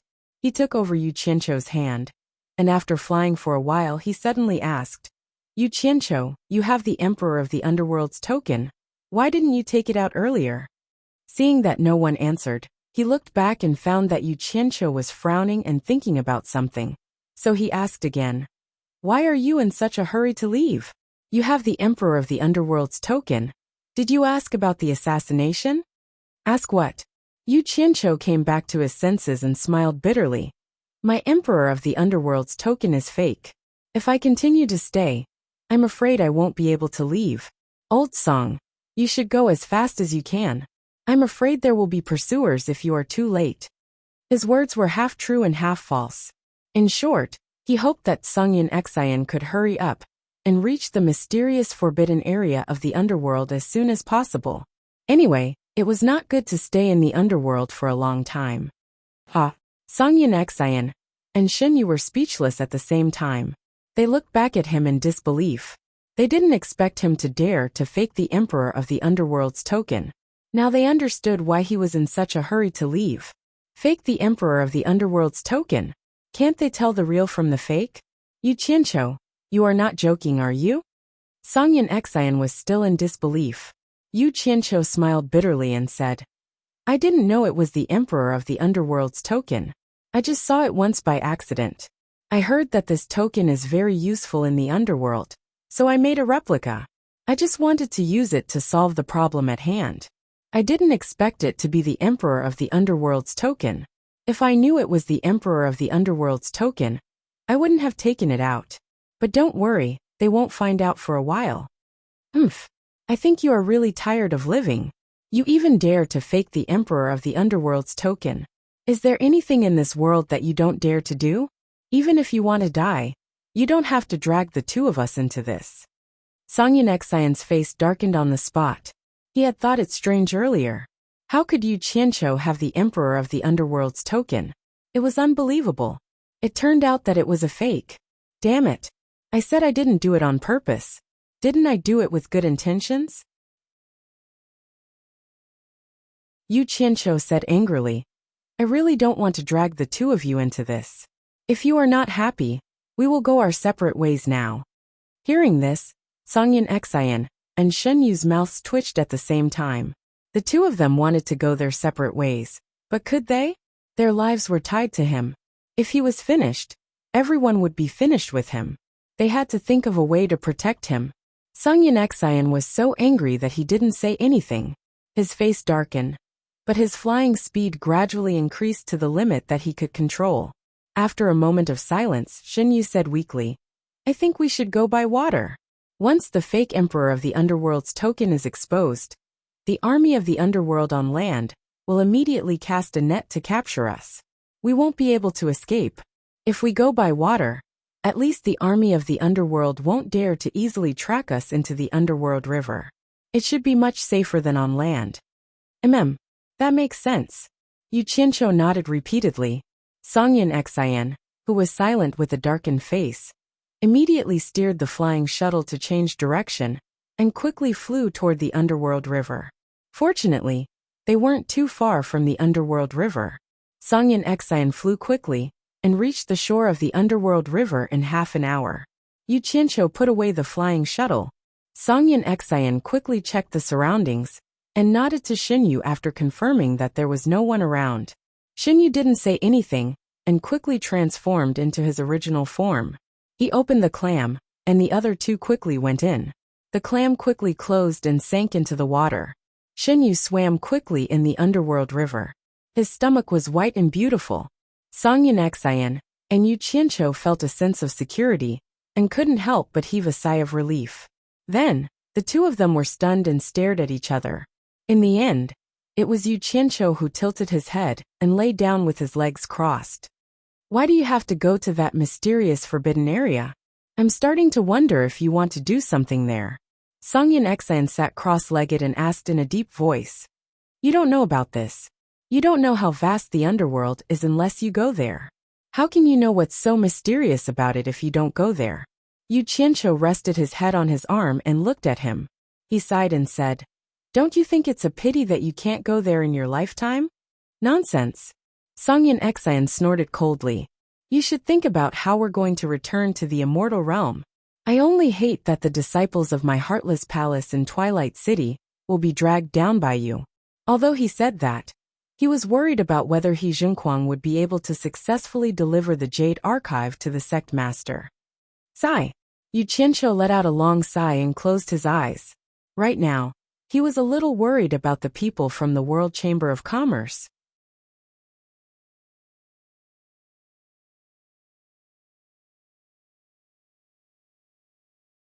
He wanted to make a trip back to the World Chamber of Commerce. However, he remembered that he had instructed Hibiscus and Wu Lixue to contact him immediately if anything went wrong. He felt a little relieved. Just like that, the two of them were sealed inside the clam, silently moving through the Netherworld River.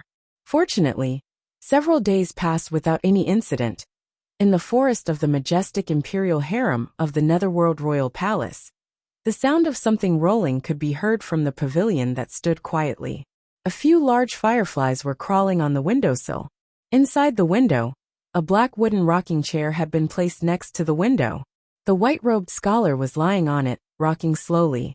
He appeared to be at ease, his eyes slightly closed as he faced the window. If the night sky outside was filled with beautiful stars and a bright moon, he would probably open his eyes and slowly enjoy the view. However, the sky outside was forever black. There was really nothing to enjoy. With a flash of silver light, the 1,000 soldiers in silver armor appeared, floating outside the window and looking at him. The rocking chair was still rocking slowly. The scholar asked through the window sill without opening his eyes, "You're here. How's the investigation going?" "I've investigated. That Yu Qianqiu is indeed holding the Emperor of the Netherworld's order carved from the Netherworld wood." The 1,000 soldiers in silver armor frowned and said, "It's strange. How did the Emperor of the Netherworld's order fall into his hands? Could it be that you carved more than 2 sides of the Emperor of the Netherworld's order? Or someone secretly cut down the Netherworld wood in the Netherworld forest and made an imitation?" "But that's not right. The Netherworld wood is hard and difficult to cut. It has branches but no leaves, so it's easy to count. I've already checked once, and there's no damage at all." The scholar rolled his eyes and said indifferently, Let's put this matter aside for now. Why did the army of the netherworld of Twilight City get involved in the assassination of Yu Qianqiu? Have you found out? I can't find out for now. Several important clues have been cut off. The 1,000 soldiers in silver armor flashed into the attic, walked to the back of the rocking chair, and gently shook it. He explained, Mu Bing is dead. No one saw with their own eyes who killed him. And those who participated in the assassination were all killed by Ishiro Yunxin in a fit of rage. The captain of the 1,000 guards, Lu Lin, died the day after Yu Qianqiu left. The commander of Lu Lin, Hong Ji, also died. The reason was that they committed suicide to escape punishment after offending the emperor of the Netherworld's order. Committing suicide to escape punishment? The scholar's eyes slowly opened, gleaming with a bright light. Then he slowly closed his eyes again.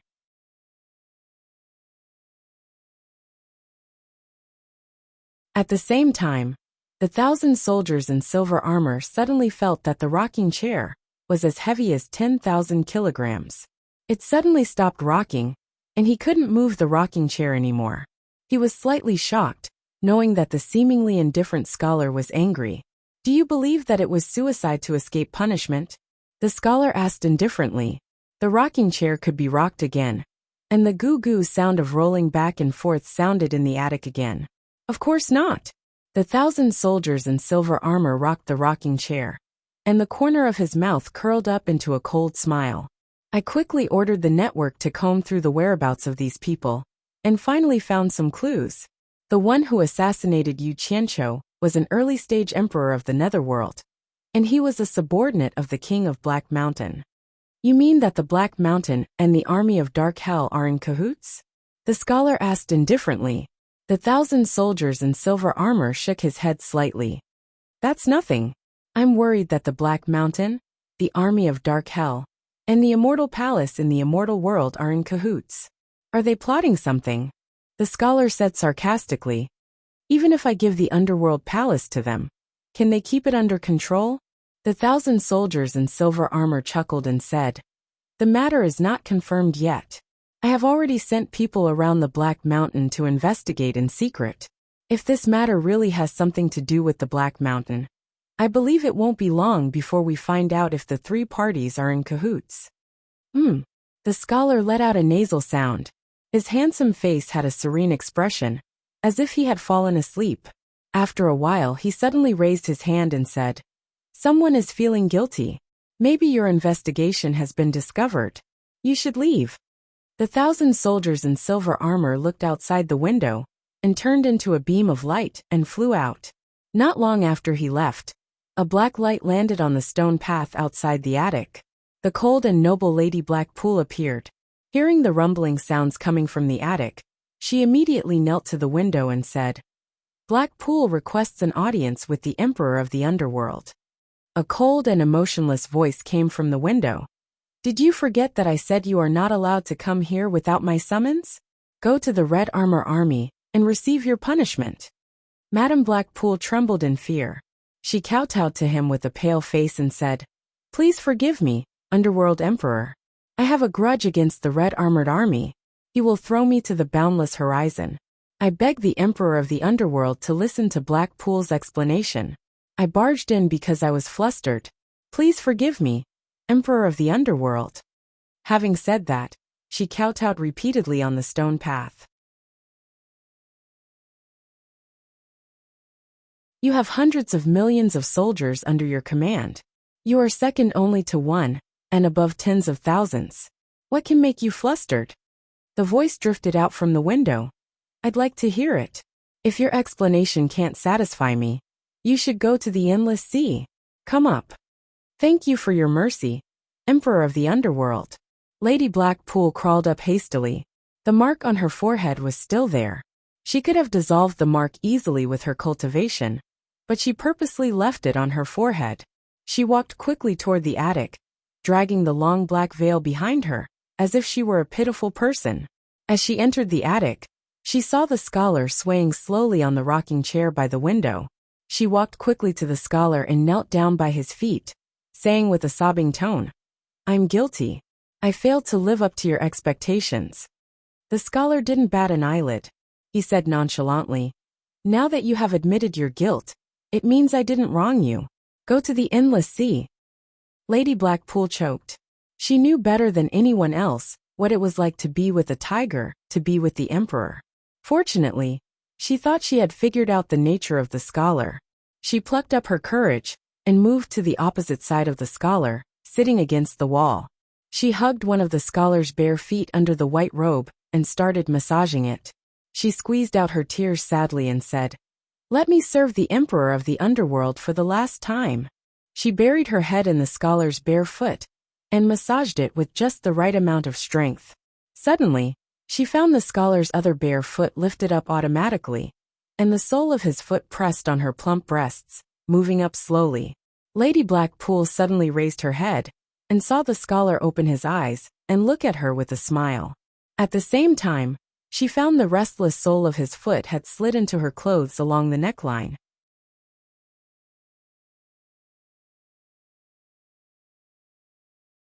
Chapter 1045. Emperor of Netherworld. Madame Blackpool moaned and moved aside shyly. However, her clothes were hooked by the scholar's bare feet. The clothes were made of good material, silky and smooth. They were peeled off from her body instantly. She moved away, but her clothes didn't. She didn't have any underwear inside. Her snow-white and smooth upper body was exposed to the air. Madame Blackpool timidly covered her full breasts with her arms. She bit her red lips shyly. Her body was so alluring. "You haven't served me for a long time." The scholar took his bare feet off the black dress and smiled at the snow-white and delicate body, sitting in a pile of black palace dresses. "I'm willing to serve you, Emperor of Netherworld, but I'm afraid that I won't have another chance." Madame Blackpool held her full breasts and lowered her head slightly. She looked like she was about to cry. "Not necessarily," the scholar said lightly. He didn't say anything else. He just looked at her with a smile as if he was saying, "Let's see your performance first." The atmosphere in the attic suddenly became very romantic. A few fireflies flew over and clung on the windowsill, making her beautiful body even more alluring. Madame Blackpool was like a bride on her first night. She released her arms shyly. Her unparalleled breasts amazed the scholar, who had seen them more than once. He watched her white and tender body slowly stand up from a pile of black palace dresses. She was naked and so perfect that it made people's hearts beat faster. Madame Blackpool spread her arms and pulled out the hairpin that tied her hair. Her black hair fell on her shoulders like a waterfall, reaching her waist and touching her butt. The hairpin fell on the ground. The cool night wind blew in through the window. Her waterfall-like hair fluttered in the wind, making the beautiful woman look even more alluring. Madame Blackpool's charm and beauty were undeniable. Otherwise, the proud scholar wouldn't have fallen in love with her and become his favorite concubine. She knew how to seduce men. She was experienced in doing so. However, this kind of woman usually didn't want to be ordinary. The scholar felt a bit sorry for her. However, it was hard to change one's nature. He would never spend time and energy on persuading or forcing her to change. He had to make use of things that couldn't be changed. The scholar lay on the rocking chair motionlessly and looked at her with a smile. Madame Blackpool took one step forward and bowed. "I will make up for my mistake and serve you with all my heart, Emperor of Netherworld." She gently grabbed onto one of the scholar's hands and pulled him up from the rocking chair. Then, she wrapped her body around him and rubbed against him. Her slender fingers were like agile snakes, as she unknowingly took off the white robe on the scholar's body. Then she went to the front of the scholar and pushed him down onto the rocking chair. The rocking chair couldn't help but shake. The woman couldn't wait and climbed on it impatiently.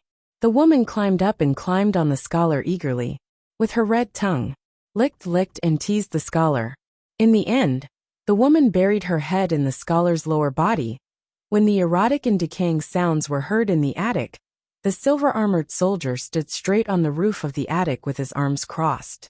He was used to the sounds in the attic, but he still couldn't help but frown. The gentle sea, the passionate sea, the violent sea, and some people called it the Sea of Desire.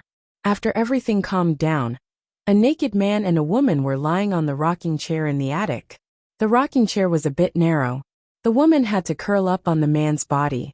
She rested her head on the man's shoulder, and her hair fell on the man's chest like a waterfall. The scholar held her with one hand, and moved his other hand up and down Madame Blackpool's body. Finally, he played with her breasts and said with a faint smile, "You are getting better and better at serving people. It seems that you didn't raise those male pets in the palace for nothing." Madame Blackpool's blushing face suddenly turned pale. The scholar could feel her body stiffen. She whispered in his ear, "Ever since I followed the Emperor of Netherworld, I have been the woman of the Emperor of Netherworld. I will never let any man take my body. Those men are just servants who give me massages. Could it be that even you are jealous?" She chuckled. The scholar laughed out loud, pinched her plump breasts and asked, "Say it. Don't you want to explain something to me?"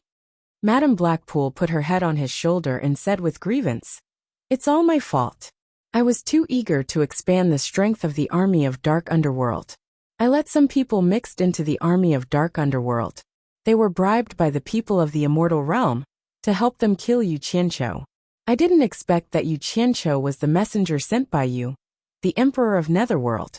They knew they were in big trouble. When I sent people to catch them, they committed suicide because they were afraid of you, the Emperor of Netherworld. That's too easy for them. However, it was because I didn't teach them well that the identity of the messenger sent by the Emperor of Netherworld was exposed. That's why I came here to beg for forgiveness. I forgot about the order given by the Emperor of Netherworld. Someone had secretly told her about murdering Yu Qianqiu, but she had just casually ordered her subordinates to do it, and didn't take it seriously. She had almost forgotten about it in the blink of an eye. After all, Yu Qianqiu was just a nobody to her. He was just an actor who was appointed by Jin Tai to sing and compose music. He was no different from one of her male pets. She didn't care about him at all. So what if he was killed? However, she was shocked when she heard that the token of the Emperor of Netherworld was in Yu Qianqiu's hands. She wasn't afraid of the messenger, who was involved in the assassination of the Emperor of Netherworld. Yu Qianqiu didn't reveal his identity. It could be explained to the Emperor of Netherworld as a misunderstanding. What she was afraid of was that the series of secrets behind this would be exposed because of such a small matter. Once the Emperor of Netherworld found out, she would be doomed eternally. She would rather die than live. Therefore, this murder, which she didn't care about, immediately attracted her attention. Soon, all the people who were involved in this matter were killed, and the clues were cut off. As soon as she let out a sigh of relief, she found that the silver-armored 1,000 soldiers had sent someone to investigate this matter in secret. The silver-armored 1,000 soldiers were the close subordinates of the Emperor of Netherworld. Their every move represented the Emperor of Netherworld. It was obvious that the Emperor of Netherworld had his eyes on this matter. She was almost scared out of her wits. That was why she broke into this place despite the fact that the Emperor of Netherworld forbade her from intruding into this place. She had to report and explain to the Emperor first to show her loyalty. Even though all the clues had been cut off, there was still a difference between telling the truth and being found out. She had to resolve the possible crisis in time. The scholar played with her breasts and snorted coldly. "I haven't shown my token for a long time. You want to commit suicide to escape punishment? Humph.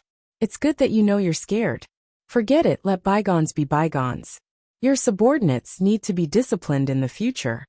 I will do my best to discipline them." The Madam of Blackpool showed a delighted expression. She hugged the scholar's neck and asked feebly, "You don't blame me anymore?" The scholar's hand slid to her pert buttocks and sighed. "You are a stunner. Without you, it would be less fun. Thank you for your forgiveness, Emperor of Netherworld. I will try my best to serve the Emperor of Netherworld." The Madam of Blackpool was delighted. She twisted her body like a water snake. She couldn't help but murmur in a strange tone, "Yu Qianqiu is so lucky. He has been favored by you and given the token of the Emperor of Netherworld. I have never enjoyed such an honor."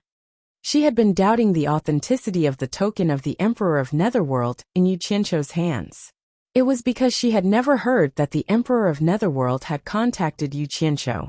How could Yu Qianqiu have the token of the Emperor of Netherworld?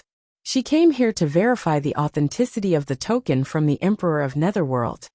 You don't have to worry about it. I have my own plan, the scholar said with a faint smile.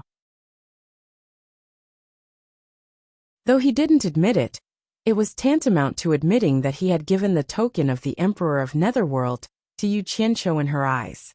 Yes, I have only one thing to worry about, which is to serve the Emperor of Netherworld well. The Madam of Black Pool let out an extremely charming smile and slid to the bottom of the rocking chair. Her waterfall-like hair covered the lower part of the scholar's body, trying her best to flatter him. After another round of passionate indulgence, the Madam of Black Pool helped the scholar put on his clothes carefully. Then she picked up the clothes on the ground and put them on. She tied up her hair and looked elegant and noble again. However, a hint of laziness still lingered on her face. The scholar stood by the window and looked at the outside quietly. The Madam of Black Pool, who had dressed herself from head to toe, came to his back and hugged his waist tightly. "When I miss you, can I come here and serve you whenever I want to?" she asked resentfully. She wanted to strike while the iron was hot and break the prohibition. Otherwise, no matter how good she was at serving men, she couldn't use the same method all the time. The man would get tired of her sooner or later. You are in charge of hundreds of millions of soldiers and horses, so you must have many things to report. It's unreasonable to forbid you from coming here. The scholar nodded and patted his hands that were hugging his belly, saying with a smile, "All right, you can go and do your own things. I want some peace and quiet." "Yes." Madam of Black Pool let go of her hands and bowed to him happily. Then, she walked down the attic while dragging her long skirt behind her. After she walked out of the attic and turned into a black light, the silver-armored soldier drifted down from the sky and landed by the window. He looked at the scholar with a frown and said, "According to what you said, did you really give the token to Yu Qianqiu? It's impossible." The scholar squinted at him and said angrily, "Why do you always eavesdrop on me when I do this kind of thing? Do you know it affects my mood?" The silver-armored soldier was startled. His face twitched as he watched the scholar turn around and walk down the attic. Then, he saw the scholar walk out of the attic. The scholar walked on the stone path around the attic. He was wearing a white robe and walked slowly with his bare feet. He wasn't afraid of the cold and walked to the back of the attic. There was a small path at the back that led to the depths of the forest. He walked slowly along the path.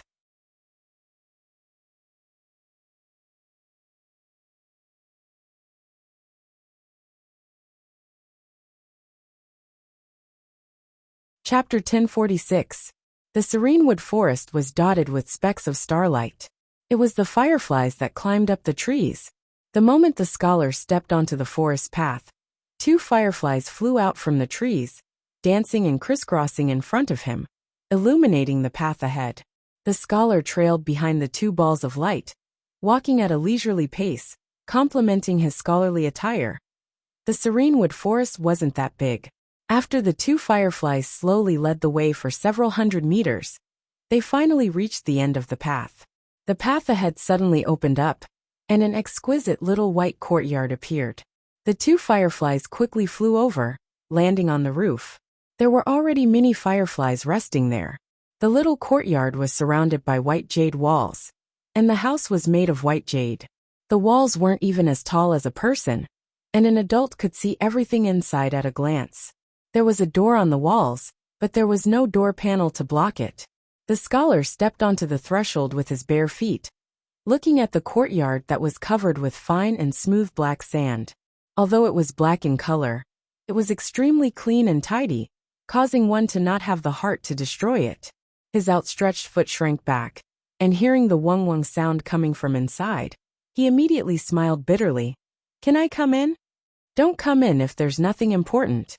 A clear and faint voice mixed with the humming sound. "Then I'd better come in." The scholar shook his head helplessly. His outstretched foot paused for a moment. Finally, he steeled his heart and stepped on the fine and soft black sand, taking one step at a time as he walked in. On the left side of the courtyard, under the porch, a black-robed woman with shoulder-length hair, and half of her face covered by a black veil was turning a stone mill. The wung-wung sound came from the stone mill. There were several fireflies climbing up the porch's pillar, illuminating the masked woman's actions. Under the groove of the stone mill, there was a silver urn. Fine and even black sand was sliding down from the groove, rustling as it flowed into the silver urn. On top of the stone mill, there was a fist-sized feeding hole. The masked woman pushed the stone mill with one hand, while the other hand held a few black divine grade spirit stones. From time to time, she would put a piece into the feeding hole. Usually, most people grind beans, and what they grinded was tofu, but what she grinded was spirit stones. She didn't know what to call the fine black sand she grinded, but one thing was for sure. Since it was able to grind a divine grade spirit stone into fine sand, it was most likely not an ordinary grindstone. The scholar left a trail of footprints on the fine sand. He walked to the porch and turned his head to look at the masterpiece he had created. He stared at it for a while, as if he was trying to figure out something. In the end, he shrugged his shoulders to no avail. Thus, he stared at the masked woman for a while longer, then clenched his fist and coughed lightly. "Why do you have to go through so much trouble? I can make as many of these things as you want. Are you trying to start a conversation?" The masked woman didn't even look at him. She frowned and said, "There's an obscene aura on your body. If you do that kind of thing again, you're not allowed to enter my door for 3 days. You can even smell it." The scholar raised his hand to his chest and sniffed, but didn't smell anything unusual. He smiled wryly. "I purposely walked over slowly to get rid of the smell on my body, but I didn't expect." He suddenly paused, looking back in the direction of his little house. In fact, it wasn't far from this courtyard, only a few hundred meters away. Although the masked woman's cultivation wasn't high, it shouldn't be hard for her to hear that kind of unscrupulous and unrestrained moans. He turned around and coughed lightly. "Don't tell me you heard it already?" That woman screamed so loudly, it's hard not to hear it. "But this has nothing to do with whether I heard it or not. There is indeed that kind of obscene aura on your body. If I smell it too much, it will affect my divination ability. If it's serious, my divination ability might even disappear. Be careful in the future." The masked woman said with indifference. That kind of erotic matter was tasteless to her, like chewing wax. "So it's like that." The scholar's expression turned solemn, nodding his head. "I'll remember it." The masked woman added another piece of divine grade spirit stone into the stone mill's feeding port, pushing it at a steady speed, speaking in an indifferent tone. "Don't beat around the bush. If you have something to say, just say it. What do you want from me?" The scholar stood in the corridor with his hands clasped behind his back. After a moment of silence, he slowly said, "I personally carved 2 Netherworld Emperor's tokens. Other than the one I have on me, I gave the other one to you." The masked woman suddenly stopped pushing the stone mill, and the humming sound disappeared. The scholar, who was paying attention to the masked woman's expression, thought he hit the nail on the head. But then he saw the masked woman bend down and pick up the silver urn on the ground. It turned out the urn was filled with fine black sand. The masked woman picked up the urn, glanced at the scholar and asked, "Why didn't you say it?" The scholar choked on his words. He watched as the masked woman walked down the corridor, slowly walking to the corner of the courtyard with the urn in her arms. She reached into the urn and picked up a handful of fine black sand, sprinkling it over the courtyard. The scholar rubbed his forehead, feeling a little helpless. "Did you give away the token I gave you?" "Yes." The masked woman slowly stepped back as she sprinkled the fine black sand. "Can't I give it away?" "No, I never interfere with anything you do." The scholar's eyes flickered, staring at the masked woman's back. "But I also know you don't easily interact with strangers. I just want to know, why did you give it to Yu Qianqiu?" "Yu Qianqiu?" The masked woman was startled, her hands stopped moving. She recalled the native with a head full of pigtails she met in the underground palace in the human world. A very strange native. She had divined for him once and discovered that the native was actually someone who had died twice, but was still alive. She wanted to clearly divine how he had died, but in the end, she couldn't see through him. She wanted to divine his future, but she still couldn't see through him. Even his cultivation couldn't be seen through. She could only guess his name, that he was a person full of mysteries. As far as she could remember, she had only met 3 people whose fates she couldn't divine. However, these three people all appeared in the human world where she was trapped, and they all happened to be very close to each other. One of them was Bai Changchun, who had killed the two generals of the underworld who were protecting her. The other one was the native with a head full of pigtails. His name was Yu Qianqiu. She had a deep impression of him, so she remembered him as soon as this name was mentioned. However, she didn't give the token of the underworld emperor to Yu Qianqiu, who had a head full of pigtails, and she couldn't give the token of the underworld emperor to a person she couldn't figure out. When she entered the cave of the Nine Nether, she suddenly found an extraordinary female ghost cultivator. She peeped into her fate and found that the future of this female ghost cultivator was unbelievable. This female ghost cultivator was destined to be helped by a benefactor who would help her achieve an extraordinary future. She wanted to find out who her benefactor was, who could help her achieve such a great achievement, but she couldn't find out who that benefactor was. This was the third person she couldn't divine as far as she could remember. That was why he gave the token of the underworld emperor to her, after he had glimpsed a trace of the fate of the female ghost practitioner. He hoped that he could help her in the future, so that they could form a good relationship. After she gave the token of the underworld emperor to the female ghost cultivator, she suddenly found that someone seemed to be watching her. She vaguely sensed that the person should be the benefactor of the female ghost cultivator, but she couldn't find out where he was. Now, hearing the scholar say that the token of the emperor of underworld she gave to the female ghost cultivator was in the hands of Yu Qianqiu, she suddenly realized something. Maybe the third person whose fate she couldn't peek into didn't exist at all, but one of the two people she had met earlier. In this case, the benefactor in the female ghost cultivator's fate was about to be revealed. It should be Yu Qianqiu with a head full of braids. If he could help the female ghost cultivator achieve such a great achievement, wouldn't his future achievement be even higher? The veiled woman's eyes were full of surprise and doubt, and a hint of excitement flashed in them. She murmured, "I finally found you." This veiled woman was none other than the saintess of the underworld, who had met Yu Qianqiu in the human world. The scholar silently observed the expression on her face. Since the first time he saw her walk out of the boundless, mysterious, forbidden area, this was the first time he saw her calm face reveal excitement. This woman had always been meticulous in everything, and had helped him greatly time and time again. Even when he and Jintai were able to escape from the heavenly tribulation in the human world, it was also because of her, otherwise, the two of them would definitely be dead. In addition, she had a mysterious identity of walking out of the boundless, mysterious, forbidden land, so the scholar didn't dare to look down on her, and regarded her as a celestial being. It was the first time he saw her show such a rich expression. The scholar felt very uneasy in his heart while he was surprised, wondering what "I finally found you" meant.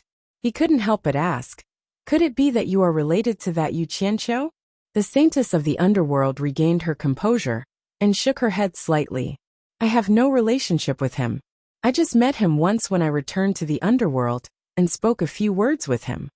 She didn't say clearly whether it was before or after she returned to the netherworld, but the scholar took it as a matter of course that it was something that happened after she returned to the netherworld. He nodded slowly and said, "You must have seen something about the person who could make you give him the token just by meeting him once." "That's right. I remember the first time I saw this brat at the dragon transformation gate. He actually carried Li Guang's youngest son and leaped up the dragon gate, helping that little brat successfully transform into a dragon.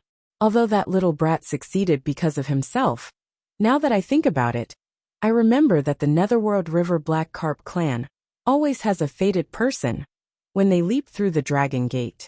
To be able to become the fated person for the Black Carp to transform into a dragon, it must not be simple. There must be some karma involved. I've overlooked it. Help the Netherworld River Black Carp transform into a dragon?" The saintess of the underworld was stunned. "Yes." The scholar smiled and said, "You don't really care about it, so I didn't mention it to you." The saintess of the underworld hugged the silver urn, and a smile blossomed on her face. She said softly, "He really is an unspeakably noble person. Seems like I didn't guess wrong.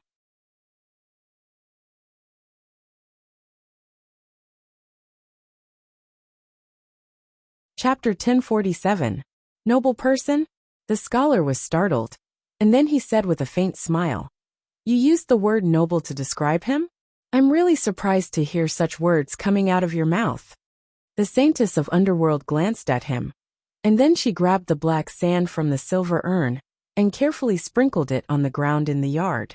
She quietly sprinkled handfuls after handfuls of black sand, but when the black sand fell to the ground, it made a rustling sound, breaking the silence.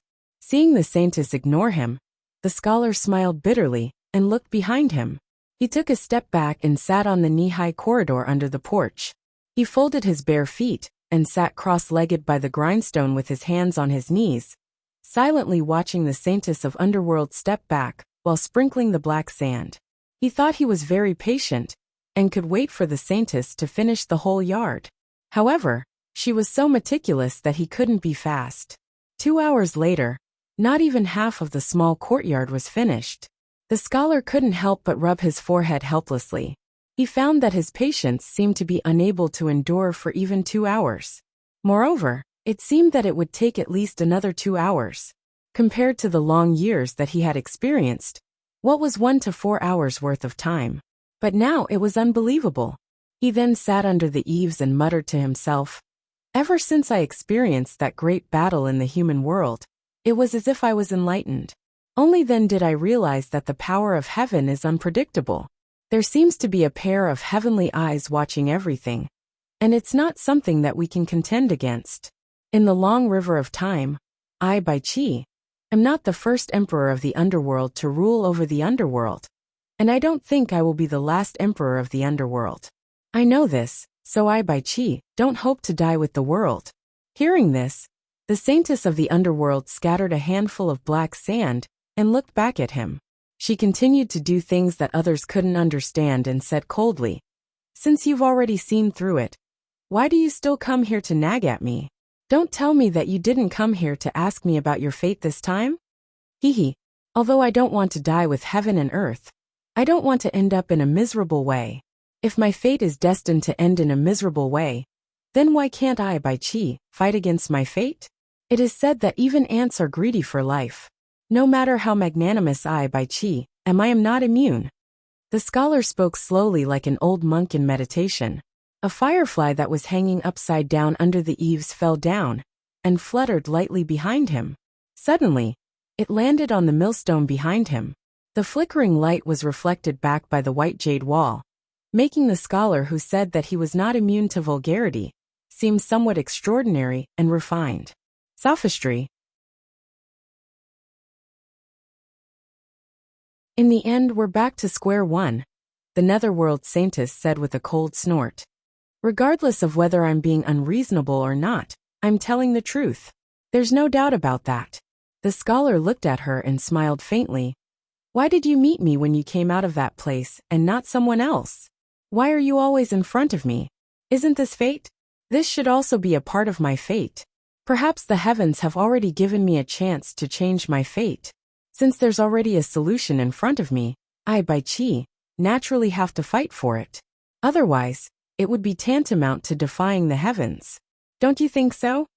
Then have you ever thought that perhaps my arrival is an important factor that allows you to walk towards your final fate?"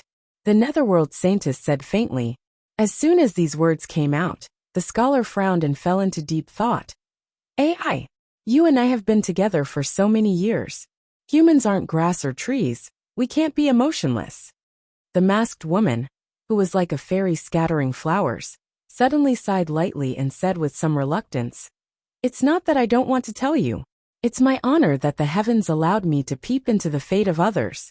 However, they only allowed me to be a bystander and didn't give me the right to reveal the fate of others. Every time I peep into the fate of a person, I feel that there's a voice in the unseen world warning me that if I were to reveal the fate of others, I would definitely suffer the wrath of the heavens. My mother is a good example." "Your mother?" The scholar had a stunned look on his face as he looked at her in disbelief. In the past, he had asked her about her origins several times, But he didn't get a single reply. He didn't expect that she would actually mention her mother today. He couldn't help but be surprised as he said, "If that's the case, your mother can also peep into the fate of others like you. Why did you come out from there? What's in there exactly? Can't you tell me about your origins? This has nothing to do with you. Besides, it's my secret. I don't want to tell others so easily." The netherworld scientist scattered the black sand calmly. The scholar had already expected this.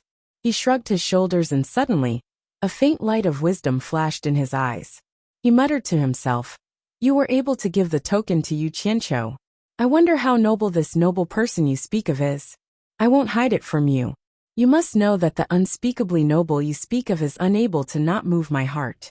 I wonder if his nobility can be beneficial to me?" The netherworld saintess was taken aback and stopped what she was doing. She turned around and looked at him meaningfully, as if she had thought of something. In fact, she had only given the token of the netherworld emperor to that female ghost cultivator, and she had never said that she had given the token to Yu Qianqiu.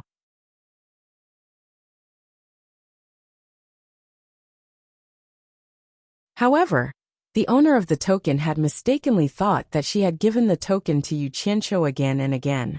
All these coincidences seemed to have reminded her of something all of a sudden, and she seemed to have peeped into something. She was lost in thought. The roulette of fate had never stopped its operation. It was mighty and irreversible, like the evolution of the endless stars in the universe.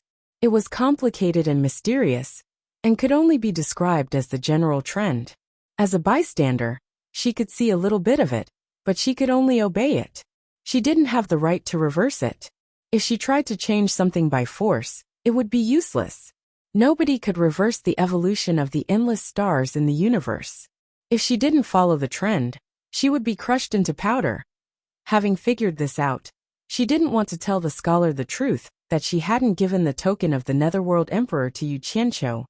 Seeing her in a daze, the scholar asked curiously, "What's wrong?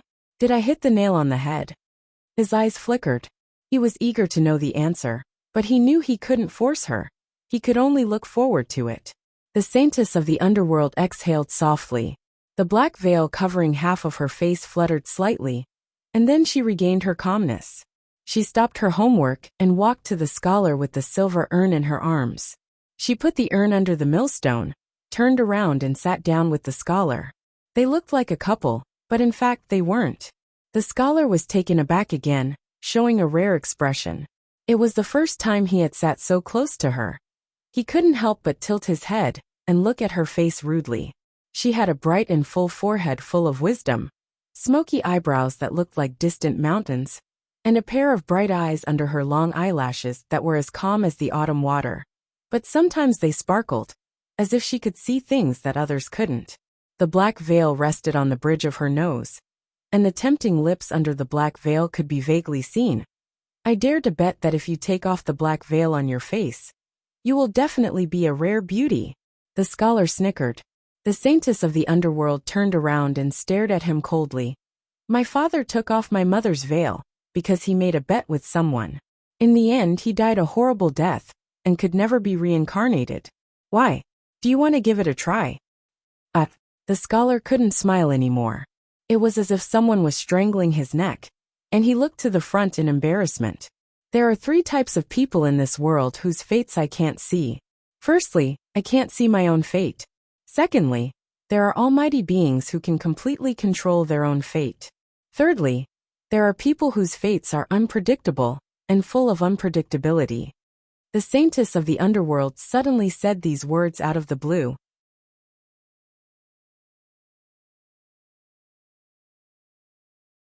The scholar was taken aback, and then he said solemnly, "There are people in this world who can completely control their own fate? Could they be experts from the immortal realm?"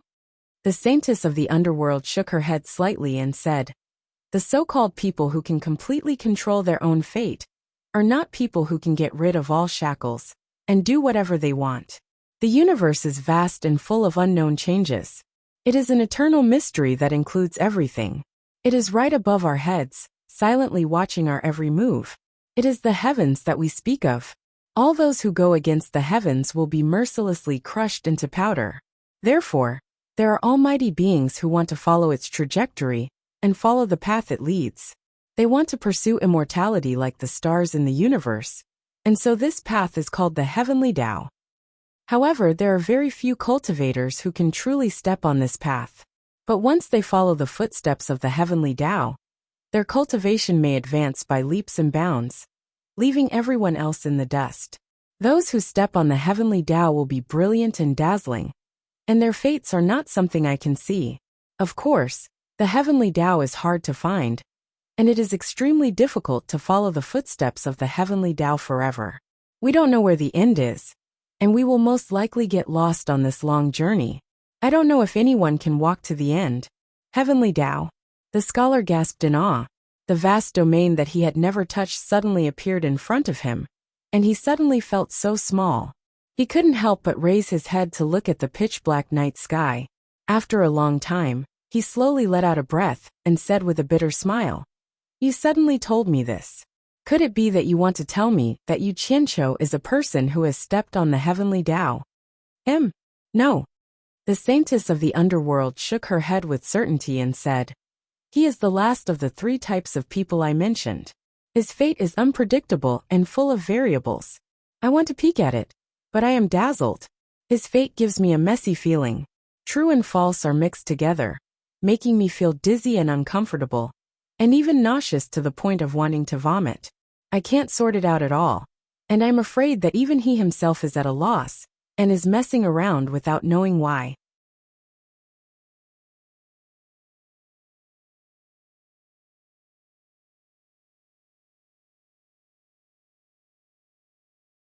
Chapter 1048.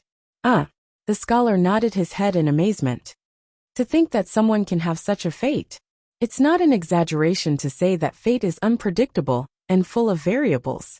But then again, it must be extremely rare for someone to have such a fate. Can we say that this is a person with a special fate? The netherworld saintess nodded her head and said, "There is a saying that this kind of person is someone who makes a living in the cracks of the heavenly Tao. It is equivalent to giving him a different path from ordinary people and letting him live or die on his own. It's just a matter of whether he can walk to the end. It is unknown whether this kind of person is favored by the heavenly Tao or abandoned by the heavenly Tao. No one can say for sure what is going on. It is precisely because of this that it is full of variables." The scholar didn't know whether to laugh or cry. He said, "But you gave the token to such a person. According to what you said, how can he be considered a noble person? Could it be that you want to see if he can walk to the end?" The netherworld saintess thought for a while, and didn't reveal that she didn't give the token to Yu Qianqiu. She only said indifferently, "I am just saying, whether he is a noble person or not is relative. I am just guessing if someone like him, who makes a living in the cracks of the heavenly Tao, can pull some people whose fate is already fixed to another fork in the road of fate." The smile on the scholar's face gradually froze. He squinted his eyes at her and said, "You are saying that he can change my fate?" He suddenly faintly guessed that the reason why she said these words to him for the first time was to tell him that his fate would not be any better in the future. As for Yu Qianqiu, because he lived in the cracks of the heavenly Tao, because he had no fate to speak of, he could not abide by the rules of the game. He could do things that others could not, such as changing the fate of others. Although he didn't know if the fate he changed was good or bad, as she said, it was only relative whether he was a noble person or not. Therefore, he deduced that those who were bad to Yu Qianqiu would naturally return the favor.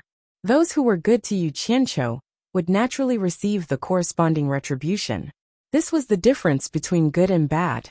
Otherwise, why would she give her token to Yu Qianqiu? There was a suspicion that he was trying to express his goodwill. Smart people would often think that they had seen through the propositions, but they would often be fooled by their own cleverness. As for whether it was good or bad, only time would tell. At the very least, that was what the scholar was certain of at the moment. The saintess of the underworld abruptly stood up and turned around to pick up the silver urn. Frowning, she said, "I've already told you that I can't peek into his fate. This is your own wild guess. All right."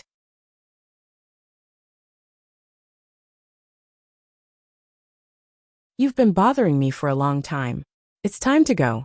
The scholar put down his leg and stood up as well. He opened his mouth as if he wanted to say something, but when he thought about the other party's habits and temper, he knew that it would be futile to ask anything else since she had already asked him to leave. Immediately, he moved to the outside of the wall in a flash. Seeing that she was doing that boring thing again, he couldn't help but shake his head and leave. Strolling along the small path in the forest, the scholar raised his head and lowered his head from time to time. His feet were bare, and he seemed to be thinking about something while sighing. Unknowingly, he had returned to the side of his pavilion. Then he turned around and looked in the direction he had just come from. His gaze became firm as he quickly walked back into the pavilion. When he arrived at the window upstairs, he rhythmically knocked on the windowsill. A silver light flashed, and 1,000 silver-armored soldiers appeared outside the window, waiting for orders. The scholar muttered to himself as he slowly ordered, "Immediately investigate the whereabouts of Yu Qianqiu. Report back to me as soon as possible." The silver-armored soldiers were startled for a moment. Then they immediately cupped their fists and said, "Yes." Then they disappeared in a flash. Just when the scholar was about to sit back on the rocking chair, a ray of golden light pierced through the night sky and instantly reached the window. A dignified man dressed in an exceptionally gorgeous golden robe appeared. His slender eyes flickered as he glanced at the rocking chair by the window. Then he opened his thin lips and said, "Bai Qi, you seem to be living a leisurely and carefree life. How can I be as leisurely and carefree as you? It's dark here, and there are a lot of people who don't listen to me. Unlike you in the beautiful and colorful immortal realm, where no one dares to disobey your orders." The scholar placed his hands behind his back and revealed an arrogant expression as he mocked. "Jin Tai, you don't come without a reason. Speak. What do you want from me this time?" It turned out that this sudden visitor was the Supreme Emperor of the immortal realm, Jin Tai. One was the Supreme Emperor of the underworld, and the other was the Supreme Emperor of the immortal realm. The scene of the two meeting was not something that ordinary people could see. "It's a meeting between old friends. No need to be so harsh," Jin Tai said with an expressionless face. "When you came to my immortal palace, I welcomed you with open arms. How can I block a guest outside the window like you did?" The scholar snorted coldly, but he still turned around and left with his hands clasped behind his back. Opening up the window, Jin Tai teleported and appeared inside the window.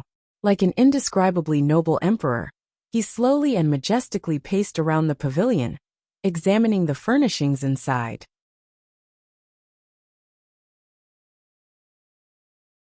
He shook his head slightly and said, "It's still those rotten things, old-fashioned furnishings.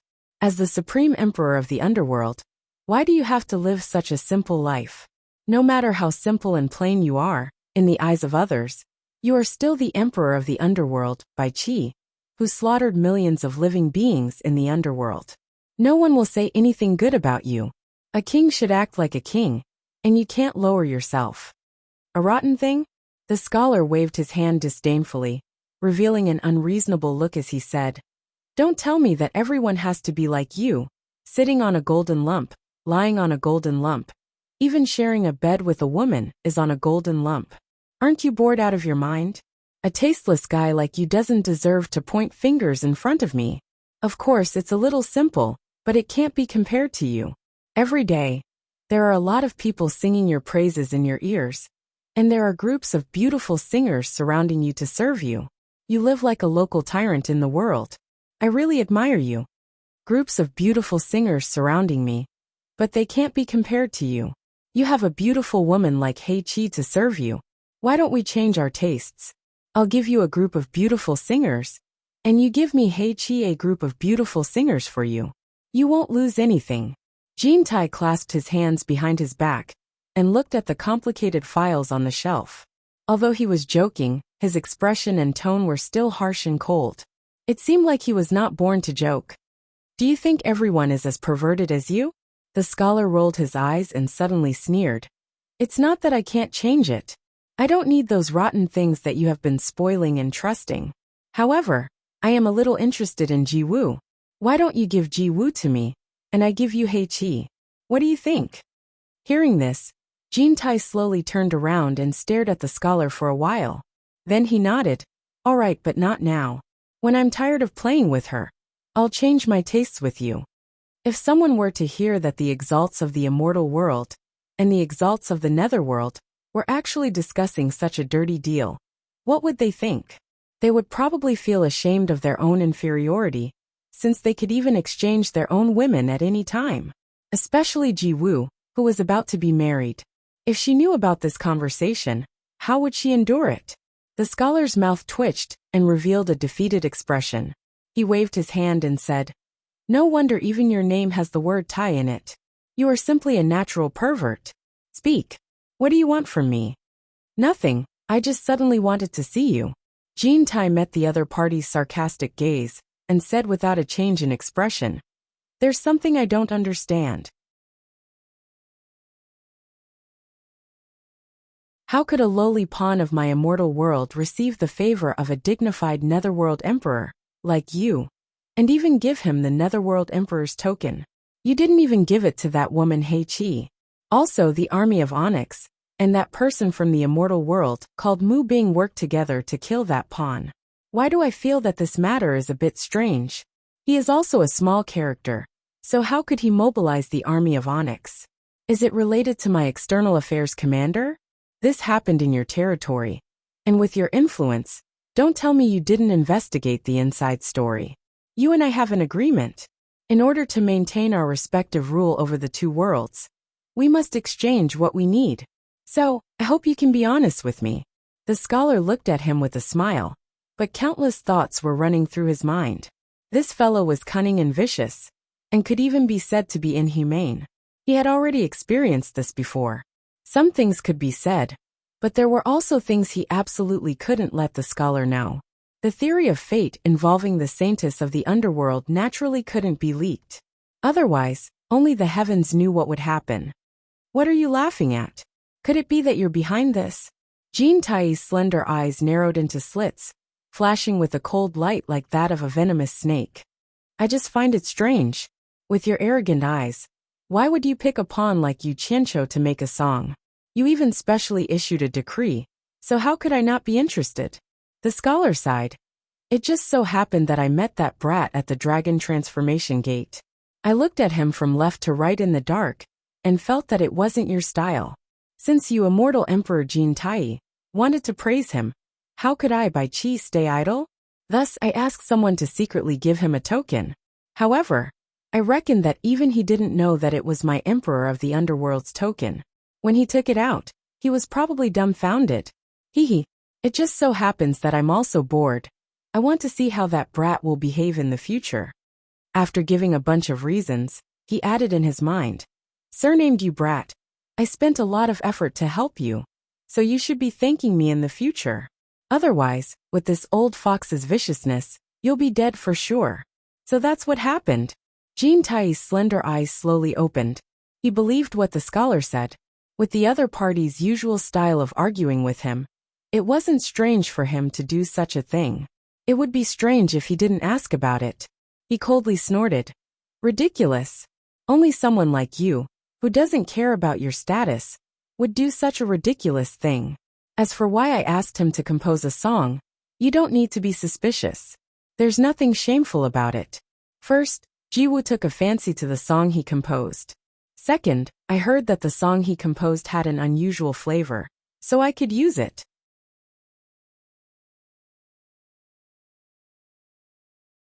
As for after this, if he can display his talents to please me, I'll keep him if he's useful. If he's useless, someone will naturally take care of him. He's not worth worrying about. Let's talk about my second question. What have you found on your side? You're tuning in to the Journey of the Soul YouTube channel. Don't forget to subscribe and join us on this journey to catch the most captivating stories.